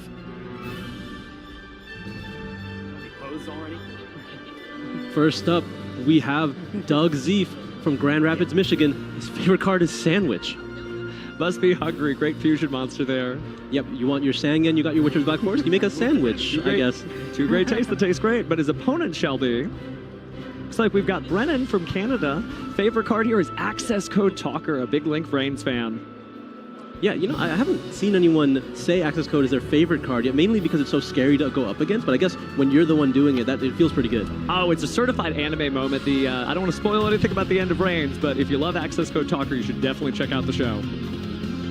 Access Code Talker, you know, one of those cards that kind of power crab every version of the same card before, like whether it be Boral Sword and then Boral Load before it. It's just that finisher that really just does everything. Oh, absolutely. So it'll be curious to see if we get to see any Access Code Talkers on the field there. Judges going ahead and taking the stage. Looks like our cards are getting out there.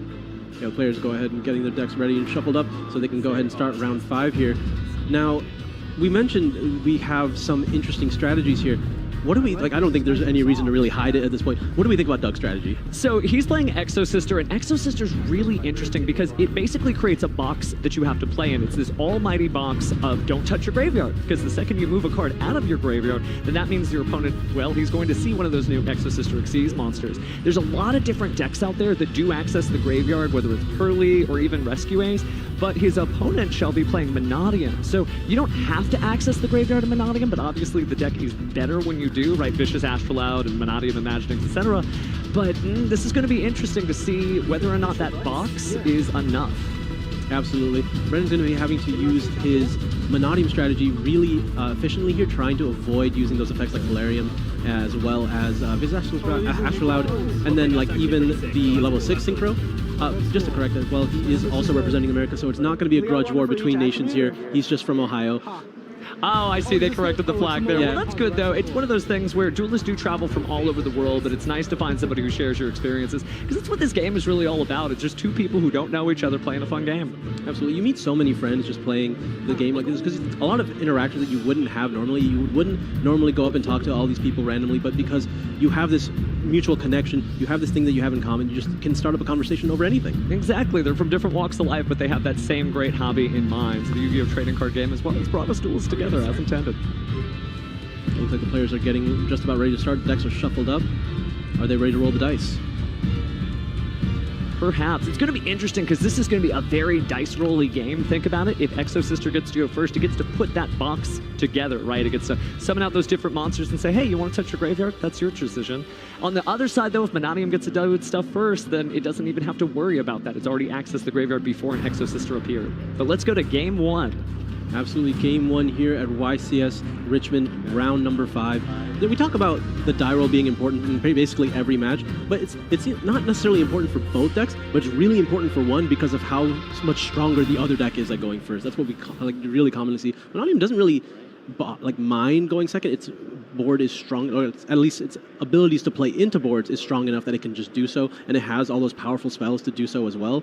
But I think Exo Sister really needs to go first to be able to set up at all. Otherwise, Monadium could just take it away very quickly. Yeah. Well, obviously, Doug got this far in the tournament knowing that, so hopefully he showcases what it's like to go second with Exo Sister at some point in this duel.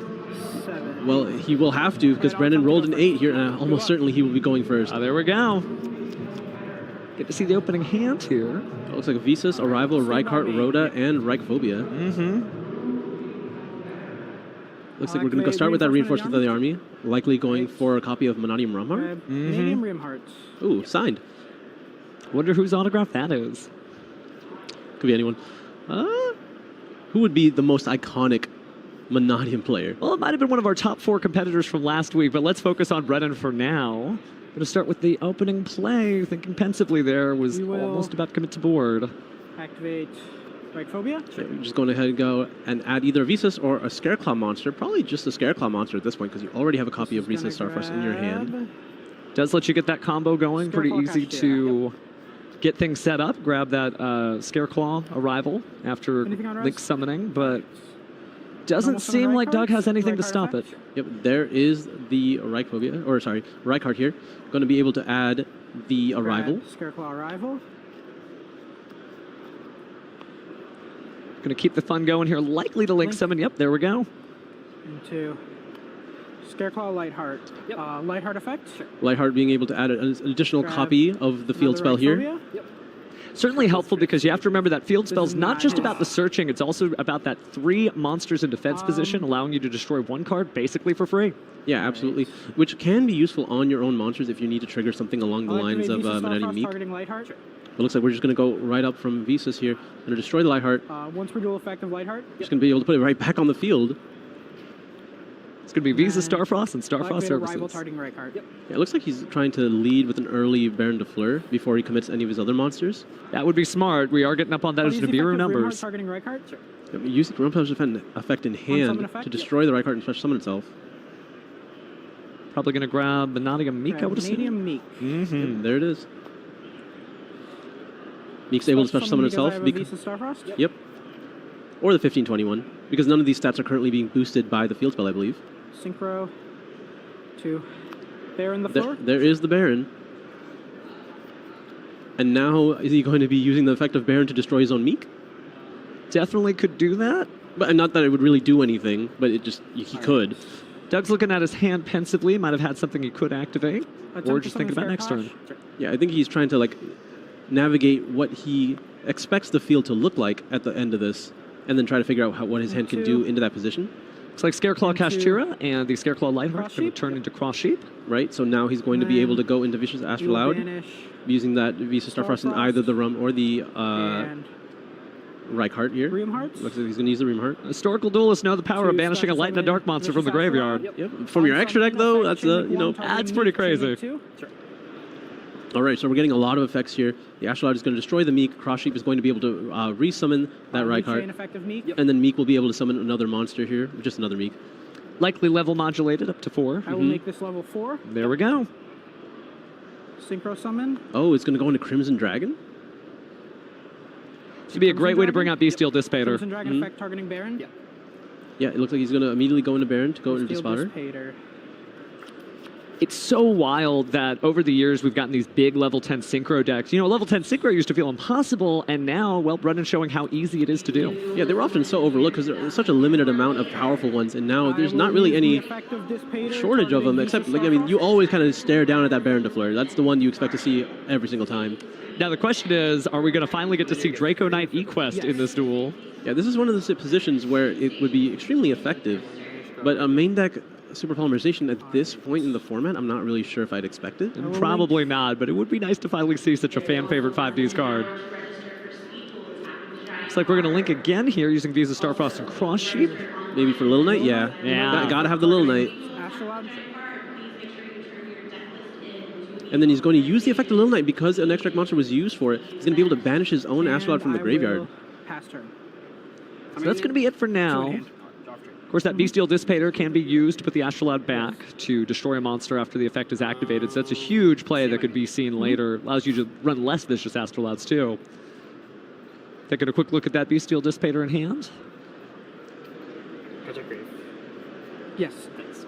Now, this is going to be interesting because we just talked about how difficult it might be for an Exo-Sister deck to start its plays from here, especially since the graveyard has already been accessed. Yeah, and I don't know if we've mentioned it yet, but I don't know how an Exo-Sister deck really plays that well into Little Knight, because even if you do trigger their effects, Little Knight would be just able to chain and immediately banish that monster, which would not allow it to rank itself up.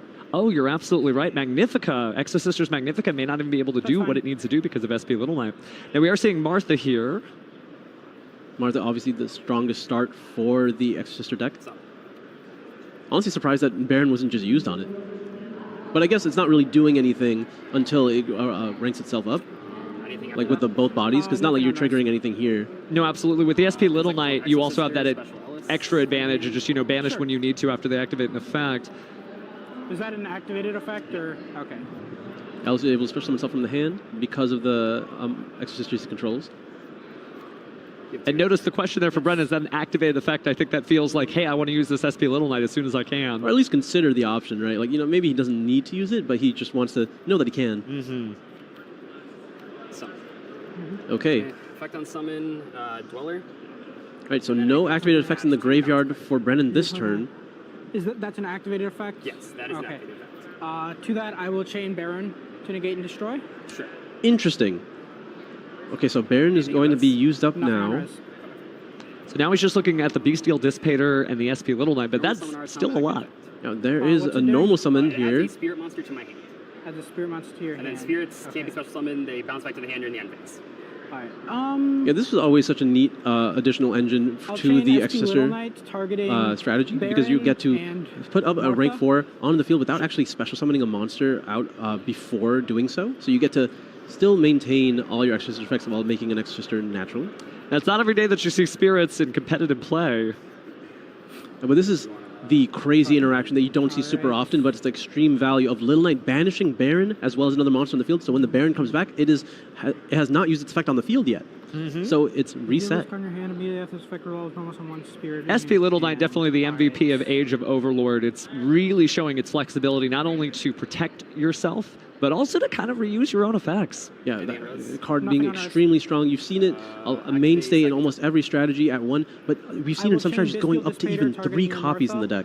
It is interesting. I wonder if maybe this Aratama and Sakitama might combine, because that's the thing, any 2 monsters. Very strong card. I don't know if we've seen 2 monsters combined into something that strong since maybe Predaplant Verte Anaconda. Yeah, I think they are very similar, right? Except it doesn't require any of those main deck requirements. You just have everything you need in your extra deck. Given not necessarily as powerful as what Anaconda could do, but arguably, maybe it is. It definitely keeps you safe. I think that's what's so important, is SP Little Knight gives you confidence to start playing the game. Add an Exorcister card, and then if I have her girlfriend in grave, she can special summon immediately. So Pax is being used here. Going to go ahead and pay 800 to add an Exorcister card.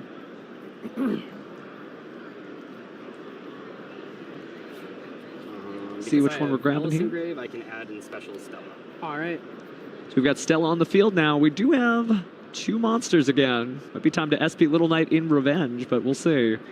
I was looking for a way to concisely explain how they special summon themselves, and I think Doug used a really good phrase, just the girlfriend. If they have the appropriate friend in the graveyard, you can special summon it from the hand off the effect of Pax. Teamwork makes the dream work. But can also target the grave, and then it can detach to search a spell or trap. Okay. So we're summoning Michaelis here. The banish effect is on summon, or? No, it's just, I think, a quick effect during the turn itself. Okay. Those players doing a great job of communicating their moves to one another. Very important in any Yu-Gi-Oh competition. Yeah, Doug really explaining his cards well so that Bren has all the knowledge he needs. Can you just fan out your grave real quick? Yes. Grave, very important to the Exorcister strategy. Scare Cash, Lightheart, Cross Shape, Visa Starfrost, and Rhoda. In grave effect? It does not.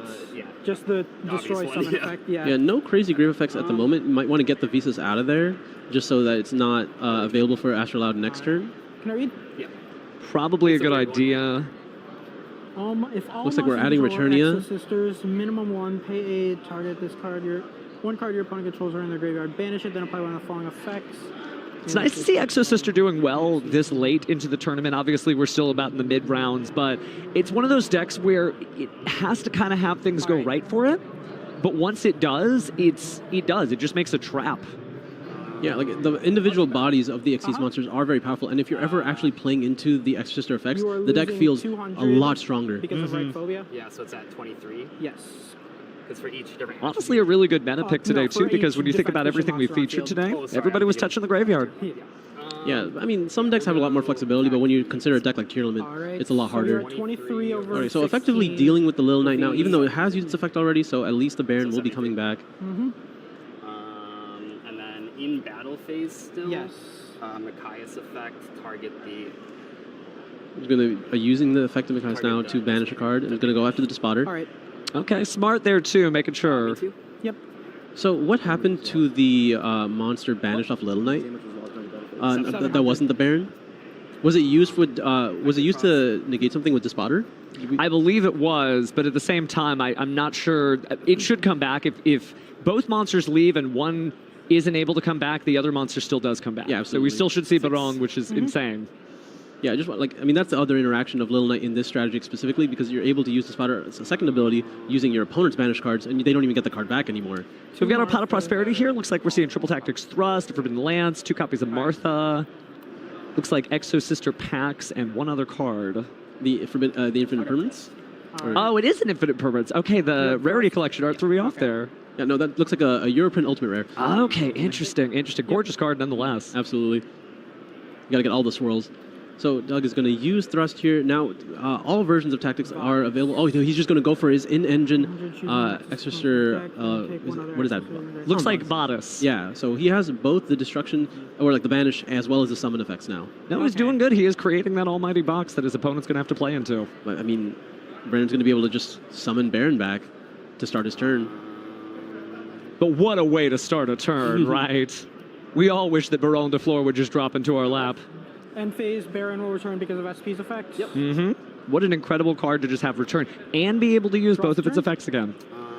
Ooh, and it looks like a Ream Heart off the top. It's going to be pretty strong here. Definitely has a way to play back into it. Brendan is not out of this duel just yet. Main phase. I mean, crazy to even consider that Exorcer was able to crack that field. Well, I mean, that's the power of running Spirit Monsters, apparently. There's a lot of extenders. Exo Sister certainly has a lot more room, I think, for tech slots too, so it's fun to be able to add those out-of-engine cards to kind of keep that extending going. Absolutely. It looks like, I wonder if you were supposed to lead with the Ryphobia, or you were supposed to attempt to just use Baron to destroy something outright. Yeah, so I'll be targeting this one. Alright, so he's just going to go ahead and banish the Ryphobia, which is fine, I think. I don't think you care too much. You're not going to use the Baron on that. And then you're going to try to go after one of the other sets at this point, just so you can really eliminate as many variables as you can before you have to commit any of your actual resources. No, I definitely agree with you on the Baron play. There's no reason to stop things right now.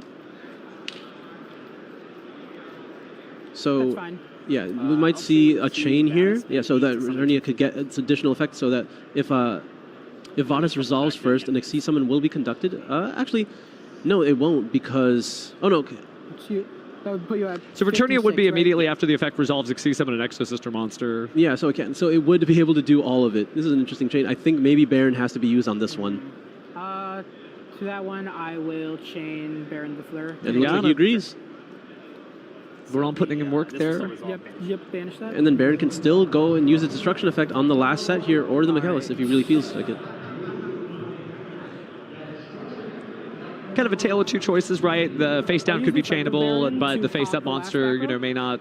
I mean, it's not an infinite permanence because it would have been used. Oh, okay, it's just a call by. That's really strong here on the Visa Starfrost, I think. I'm going to hit the SP.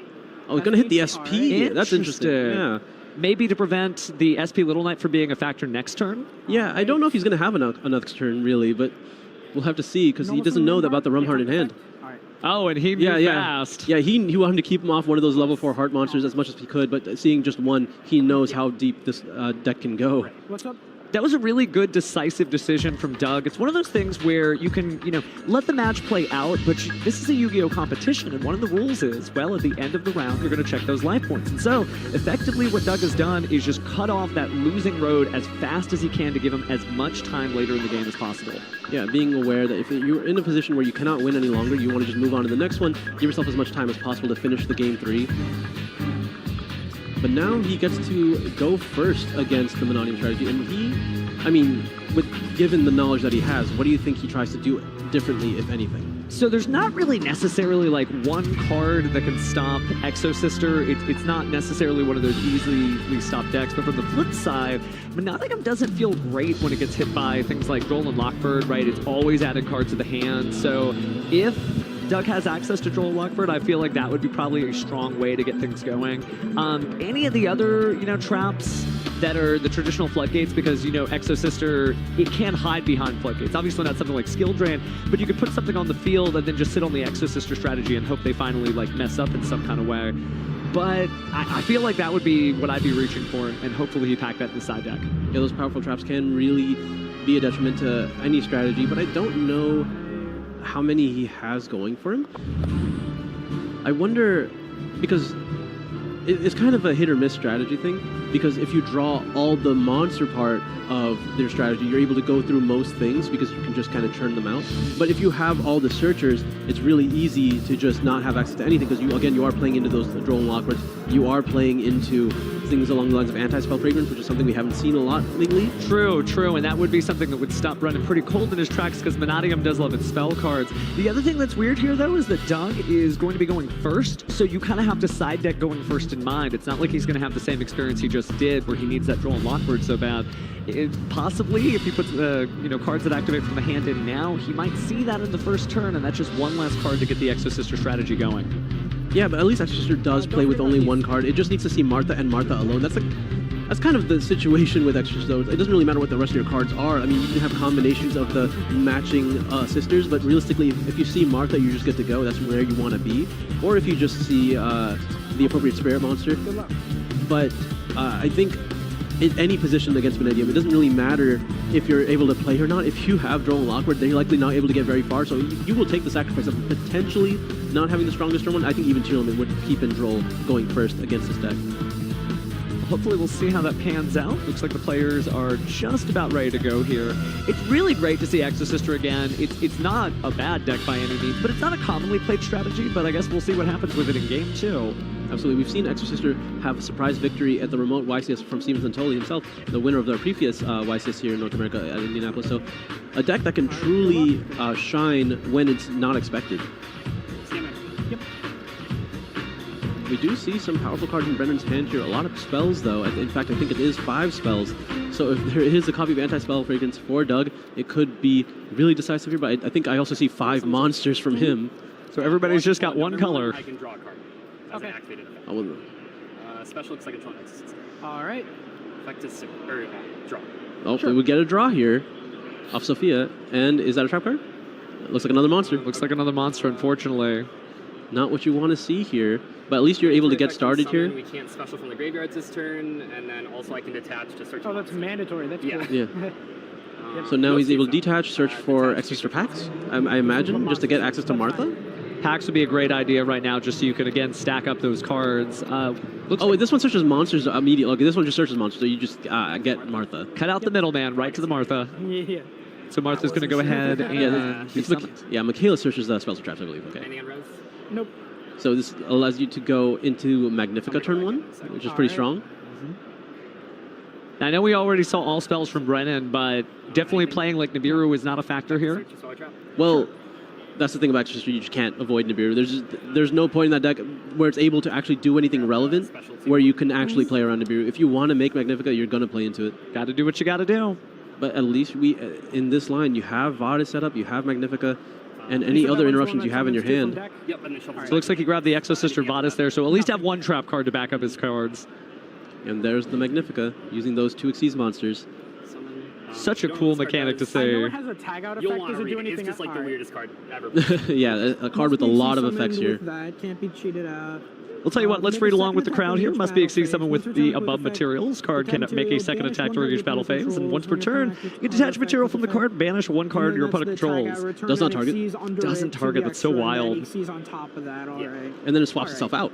It does. You can return an Xyz monster you own attached to this card to your extra deck, and then special summon that monster from your extra deck by using the card as material. So it's a really interesting effect that you don't see on a lot of Xyz monsters. Absolutely. So oftentimes it's going to have that non-target banishing. You can swap out into a Michaelis, which on the turn that it's summoned will also get a targeting banish available as well. So it's a lot of removal in one card. Looks like that Duster is going to be used for that one Vadis here. Some great value. Yeah, he's going to be forced to put those monsters out on the field already, making them vulnerable. But it does create that box again, because they will be on the field saying, hey, stay away from your graveyard. I can't do this. Oh, he doesn't have the names. He doesn't have the names. That's interesting. Oh, that's... Yeah. That is a huge misstep when you... well, I mean, you had the option to search the other trap. But, I mean, not that it would have mattered into this Duster anyway. It is a shame there. So we're going to go ahead and put those 800 life points back on the board. Right. And send that card to the graveyard instead. Oh, we do have a copy of Kashtira Fenrir as well. Summon Kashtira Fenrir. Sure. Which, I mean, fantastic card in general, but when it's able to search your engine, a lot stronger. Absolutely. We've seen a lot of Fenrir's just kind of showed up. It's a great card in general. Sure. Now it's sort of protecting, right? You can go ahead and activate that terraforming. You could ask Gloston, well, you don't care. You're just going to banish your opponent's monster instead. Yeah, not like this deck can really play around Drone Lockboard. You're choosing to prioritize the field spell that you are trying to get, but not that likely not going to be able to activate it regardless if you are met with Drone Lockboard, but you'll at least be able to use Fenrir on the Magnifica. Well, last time we started with the primitive planet, but looks like we're going to the peaceful planet Calarium this time. That is the ideal planet to start with, just getting access to your entire Vanadium engine. Is that your vacation destination? All right. Along my way. Eventually I'll end up at Pro Rhino, but well, we can start over here. Gonna go ahead and search through. I'm just gonna get another copy of Fenrir here. It's a great backup for sure. I wonder if he has a copy of Forbidden Droplet in his hand. That would really solve this game very quickly. Activate Reichphobia. Yeah, no, he's starting with Reichphobia as well. That's why he went for the Calarium. He already had his route played out. I mean, usually you don't want to start with Reichphobia anyway because you get it for free very easily with Lightheart. So, I mean, you play 2 typically just so you have something to get off the Lightheart. It's more follow-up, right? Because you likely play 3 Reicharts now. But he's just going to go through it. Maybe he's trying to... I'm surprised. Because Fenrir is not going to try to attack the Magnifica because Fenrir does target, so Magnifica is going to just be able to chain itself, be able to banish the Fenrir and swap out to Michaela, so you're not going to want to waste your battle phase doing something like that. So I'm surprised it's not in defense if you're going to be able to potentially just use Reichphobia to destroy the Magnifica, because he only needs 1 more monster in defense to be able to use it. No, that's absolutely true. He could force out that Magnifica faster if he had put out the Cashier Fenrir in defense mode, but it looks like it's not part of the plan because here comes the peaceful planet Calarium.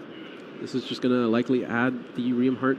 We did see a multitude of spells in Brendan's hand earlier. Yes. So if you control a 15 and a 21 defense. I think I just realized we haven't seen Visa Samsara this duel at all. Yeah, no, it really hasn't.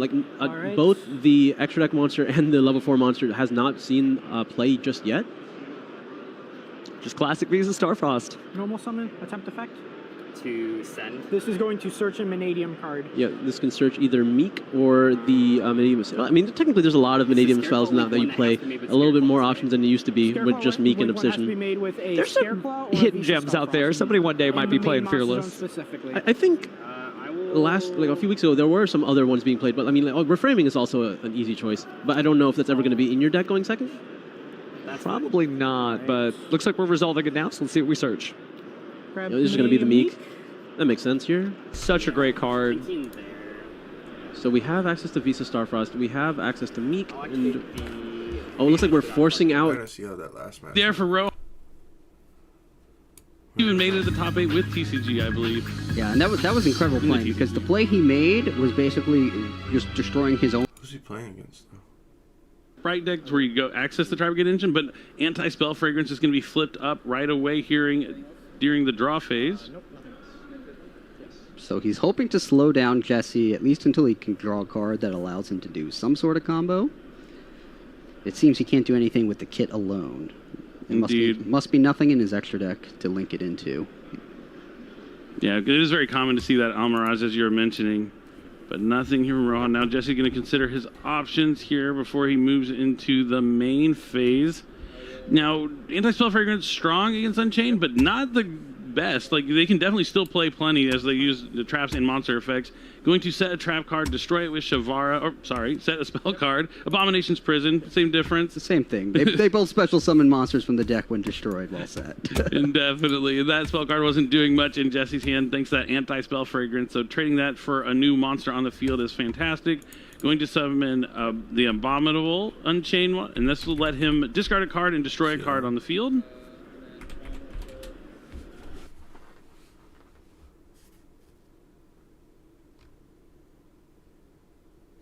I thought it was on. Strategy, but it's not enough to power through all the.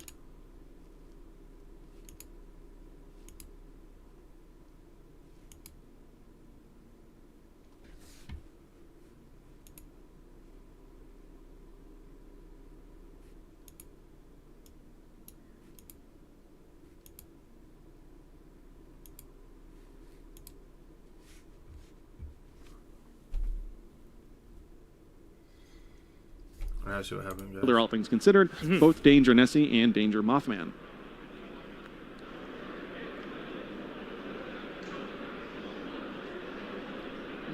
How I think things can go... Ooh, so he's going to send into the graveyard the Unchained Soul Shayama.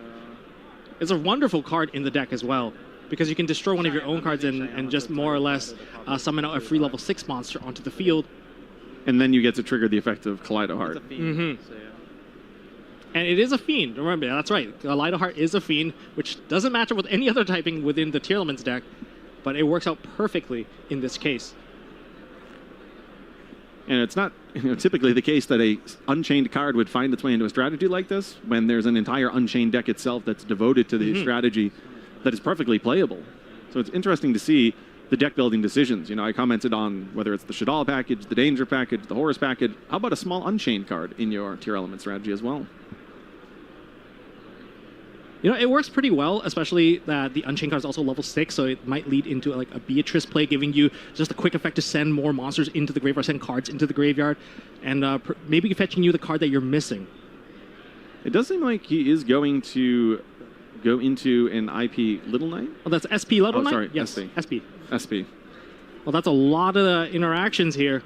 Isn't enough, though, because, Jeffrey could have a card like Harpy's Feather Duster, evenly matched, and we know he has the Dark Ruler no more. If he can combine a couple of those, what we would call board breakers, Justin's field is strong, but it might not be strong enough. It'll be interesting to see if Justin did in fact draw his copy of Tier Elements Crime. Santa Claus has come to town, and it has just tributed off the sprint.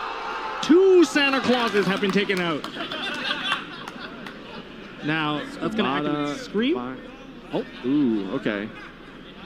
So you definitely want to arrange this so that Skamata is going to be chainlink 2 to get the Beast. No, that was not enough. Okay, that was an interesting one. So Jeffrey simply just had a hand filled with Santa Claus. We knew he had the Dark Ruler no more. 3 cards must not have been enough to combo from that point. But he did play the crowd by dropping both of those Santa Clauses before... Doing well, and we've gotten a chance to see that, but now we're going to get to see something a little different. It'll be nice to have a little bit of flavor added into here. Yeah, we've somehow managed to kill those. He also is playing a higher fairy count and incorporating Herald of the Orange Light. I know we haven't seen it yet, but there is a Herald of the Orange Light in his deck. That card can obviously...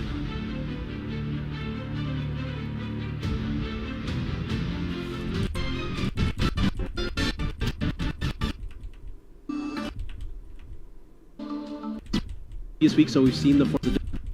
Definitely not over until the last doorway. Go ahead and Grand Rapids. Yep, you want. Good. Oh, it's a certified anime because we've got Brennan from Canada. Favorite card here is Access Code Talker, a big Link Reigns fan.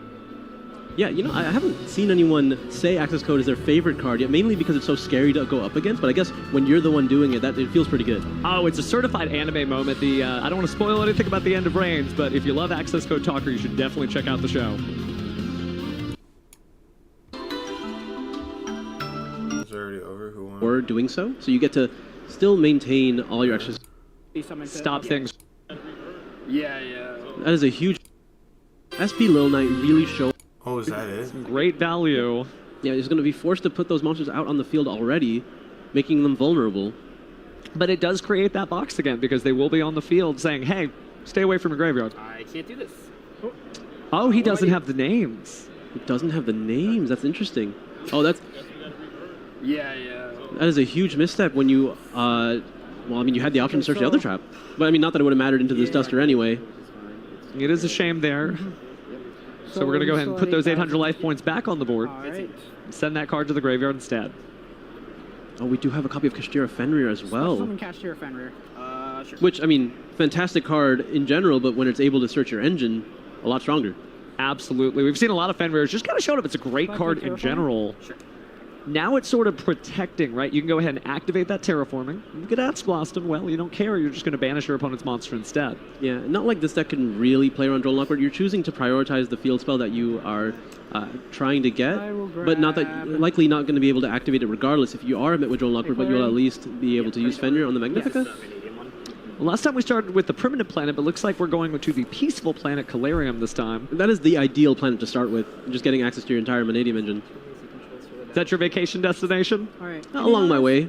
Eventually I'll end up at Pearl Rhino, but we can start over here. Gonna go ahead and search through. I'm just gonna get another copy of Fenrir here. It's a great backup for sure. I wonder if he has a copy of Forbidden Droplet in his hand. That would really solve this game very quickly. Activate Reichphobia. Yeah, no, he's starting with Reichphobia as well. That's why he went for the Calarium. He already had his route played out. I mean, usually you don't want to start with Reichphobia anyway because you get it for free very easily with Lightheart. So, I mean, you play 2 typically just so you have something to get off the Lightheart. It's more follow-up, right? Because you likely play 3 Reicharts now. But he's just going to go through it. Maybe he's trying to... I'm surprised... Because Fenrir is not going to try to attack the Magnifica because Fenrir does target, so Magnifica is going to just be able to chain itself, be able to banish the Fenrir and swap out a Michaela, so you're not going to want to waste your battle phase doing something like that. So I'm surprised it's not in defense if you're going to be able to potentially just use Reichphobia to destroy the Magnifica, because he only needs 1 more monster in defense to be able to use it. No, that's absolutely true. He could force out that Magnifica faster if he had put out the Castor Fenrir in defense mode, but it looks like it's not part of the plan because here comes the Peaceful Planet Calarium. This is just going to likely add the Ream Heart. We did see a multitude of spells in Brendan's hand earlier. Yes. So if you control a 15 and a 21 defense. I think I just realized we haven't seen Visa Samsara this duel at all. Yeah, no, it really hasn't. Like both the extra deck monster and the level 4 monster has not seen play just yet. Just classic Visa Starfrost. Normal summon, attempt effect. To send. This is going to search a Vanadium card. Yeah, this can search either Meek or the Vanadium. I mean, technically there's a lot of Vanadium spells now that you play. A little bit more options than there used to be with just Meek and Obsession. There's some hidden gems out there. Somebody one day might be playing Fearless. I think a few weeks ago there were some other ones being played, but I mean, Reframing is also an easy choice. But I don't know if that's ever going to be in your deck going second. Probably not, but looks like we're resolving it now, so let's see what we search. This is going to be the Meek. That makes sense here. Such a great card. So we have access to Visa Starfrost. We have access to Meek. And it looks like we're forcing out some responses right now. Doesn't target. Okay. That's fine. So I think this is going to, it has to get rid of the Fenrir. So Fenrir isn't there to deal with the Michaelis. So it's going to swap out now. Now, it would be interesting if it wasn't the Michaelis and we just locked the graveyard instead. Right now, thinking just a little bit. Okay, thrust. Oh, there's the thrust. Well, no, tactics really simplifies things. So, yeah, you're going to have to use Ash Blossom there. Yeah, if you lose that monster, there isn't much left on your field. Special summon Meek. Is that an activated effect? It is not. Activate Visa Starfrost targeting Meek. There's your activated effect, so that's how we're going to chain. Yeah, so unfortunately not going to be able to prevent the Visas from destroying the monster because Michaelis is going to come out a little too late. But so we're going to get a few extra monsters here. And that might just be enough. Like once you have this many monsters in Visas, it's pretty simple. I think you're going to have to try to banish the Visa Starfrost here just to like avoid Astrolabe coming out as easily as possible. Yeah, no, this is just enough. Nothing but net on this deck, going ahead and conceding the game, and so that means Brennan is going to be our winner. Exo-Sister is a great deck, but it just didn't happen this time. Yeah, like I think when you're able to just have as much output as the Monodium strategy has, like, yes, there is a good amount of things you can do in the Exo strategy, but it's not enough to power through all the different layers that the Monadium deck has. If it has enough engine to play, it has the power to push through. Absolutely. It just one of those things where I love that we're in this like really going fast makes me feel alive era where synchro summoning just happens and happens and happens, whether it's a new Red Dragon Archfiend support recently released or Monodium just like this. We're finally in the era of 5Ds again. Well, I mean, I can't count out the Link monsters. If you're counting, like, I mean, Vrain's just as good as 5Ds. You can have 5Ds is better, but like... True. Like, the anime enjoyers in here are going to be... like, SP Lil Knight really showing why it was good game one, because even though it was removed and effectively had its initial interruption, summoning back the Baron, which was able to use its effect again, was the reason he won that game outright. No, absolutely. Reusing Baron on the floor, it's like SP Little Knight has figured out a way to do everything, right? It protects your opponent's cards, it protects your cards, it keeps everything moving. But it's one of those things where, like, that card is incredible. If you haven't picked up a set of Age of Overlord just so you can maybe pull it for yourself, you might think about it just from seeing these top table tournament play. Absolutely. You definitely can't forget about SP Little Knight. But we'll be hearing from Brendan as well, seeing how he made his strategy right after this in the interview.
quiet it kind of felt. Be up here and play my favorite card game and get to be feeling really good about this now. I am now undefeated still, so I feel like I'm doing pretty good for my first YCS here. I didn't even know it was your first YCS. Congratulations on making it this far. We're going to really look forward to seeing you in day 2. Tell me about picking Mannadium. Like, why is this your strategy of choice for this event? So I went to Nationals this year, and a bunch of my friends were on that. And I saw them playing the combos and thought, this is actually a really cool deck. I think that there's a lot of potential for this. I want to try and pick this up.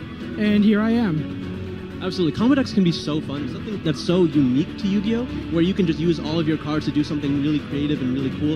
And I mean, we got to see like a bunch of different strategies kind of come together in the Mannadium strategy. You get to see a bunch of Synchro monsters, a bunch of Link monsters, and they work super well together, and Fusion monsters as well. It really does everything. That's what's really cool about Yu-Gi-Oh! So we definitely love to see it. We look forward to seeing you in the remainder of the tournament. Congratulations on making it this far in your very first YCS, and we'll hope to see you again soon. We'll bring it back to Steven. Absolutely a great job for somebody in their first YCS. Now, if you want to teach your friends how to play Yu-Gi-Oh! Or you want to learn more about the Yu-Gi-Oh! Trading card game, there is a brand new series of videos that have been added. These how to play videos are on the official Yu-Gi-Oh! YouTube channel, as well as the link that you see on the screen. And they're not just in English, they're in a bunch of different languages, so you will be able to play. Now, before we go to break, we're going to make sure that we take a look at basically your opinion. We want to find out what decks you think are going to be the most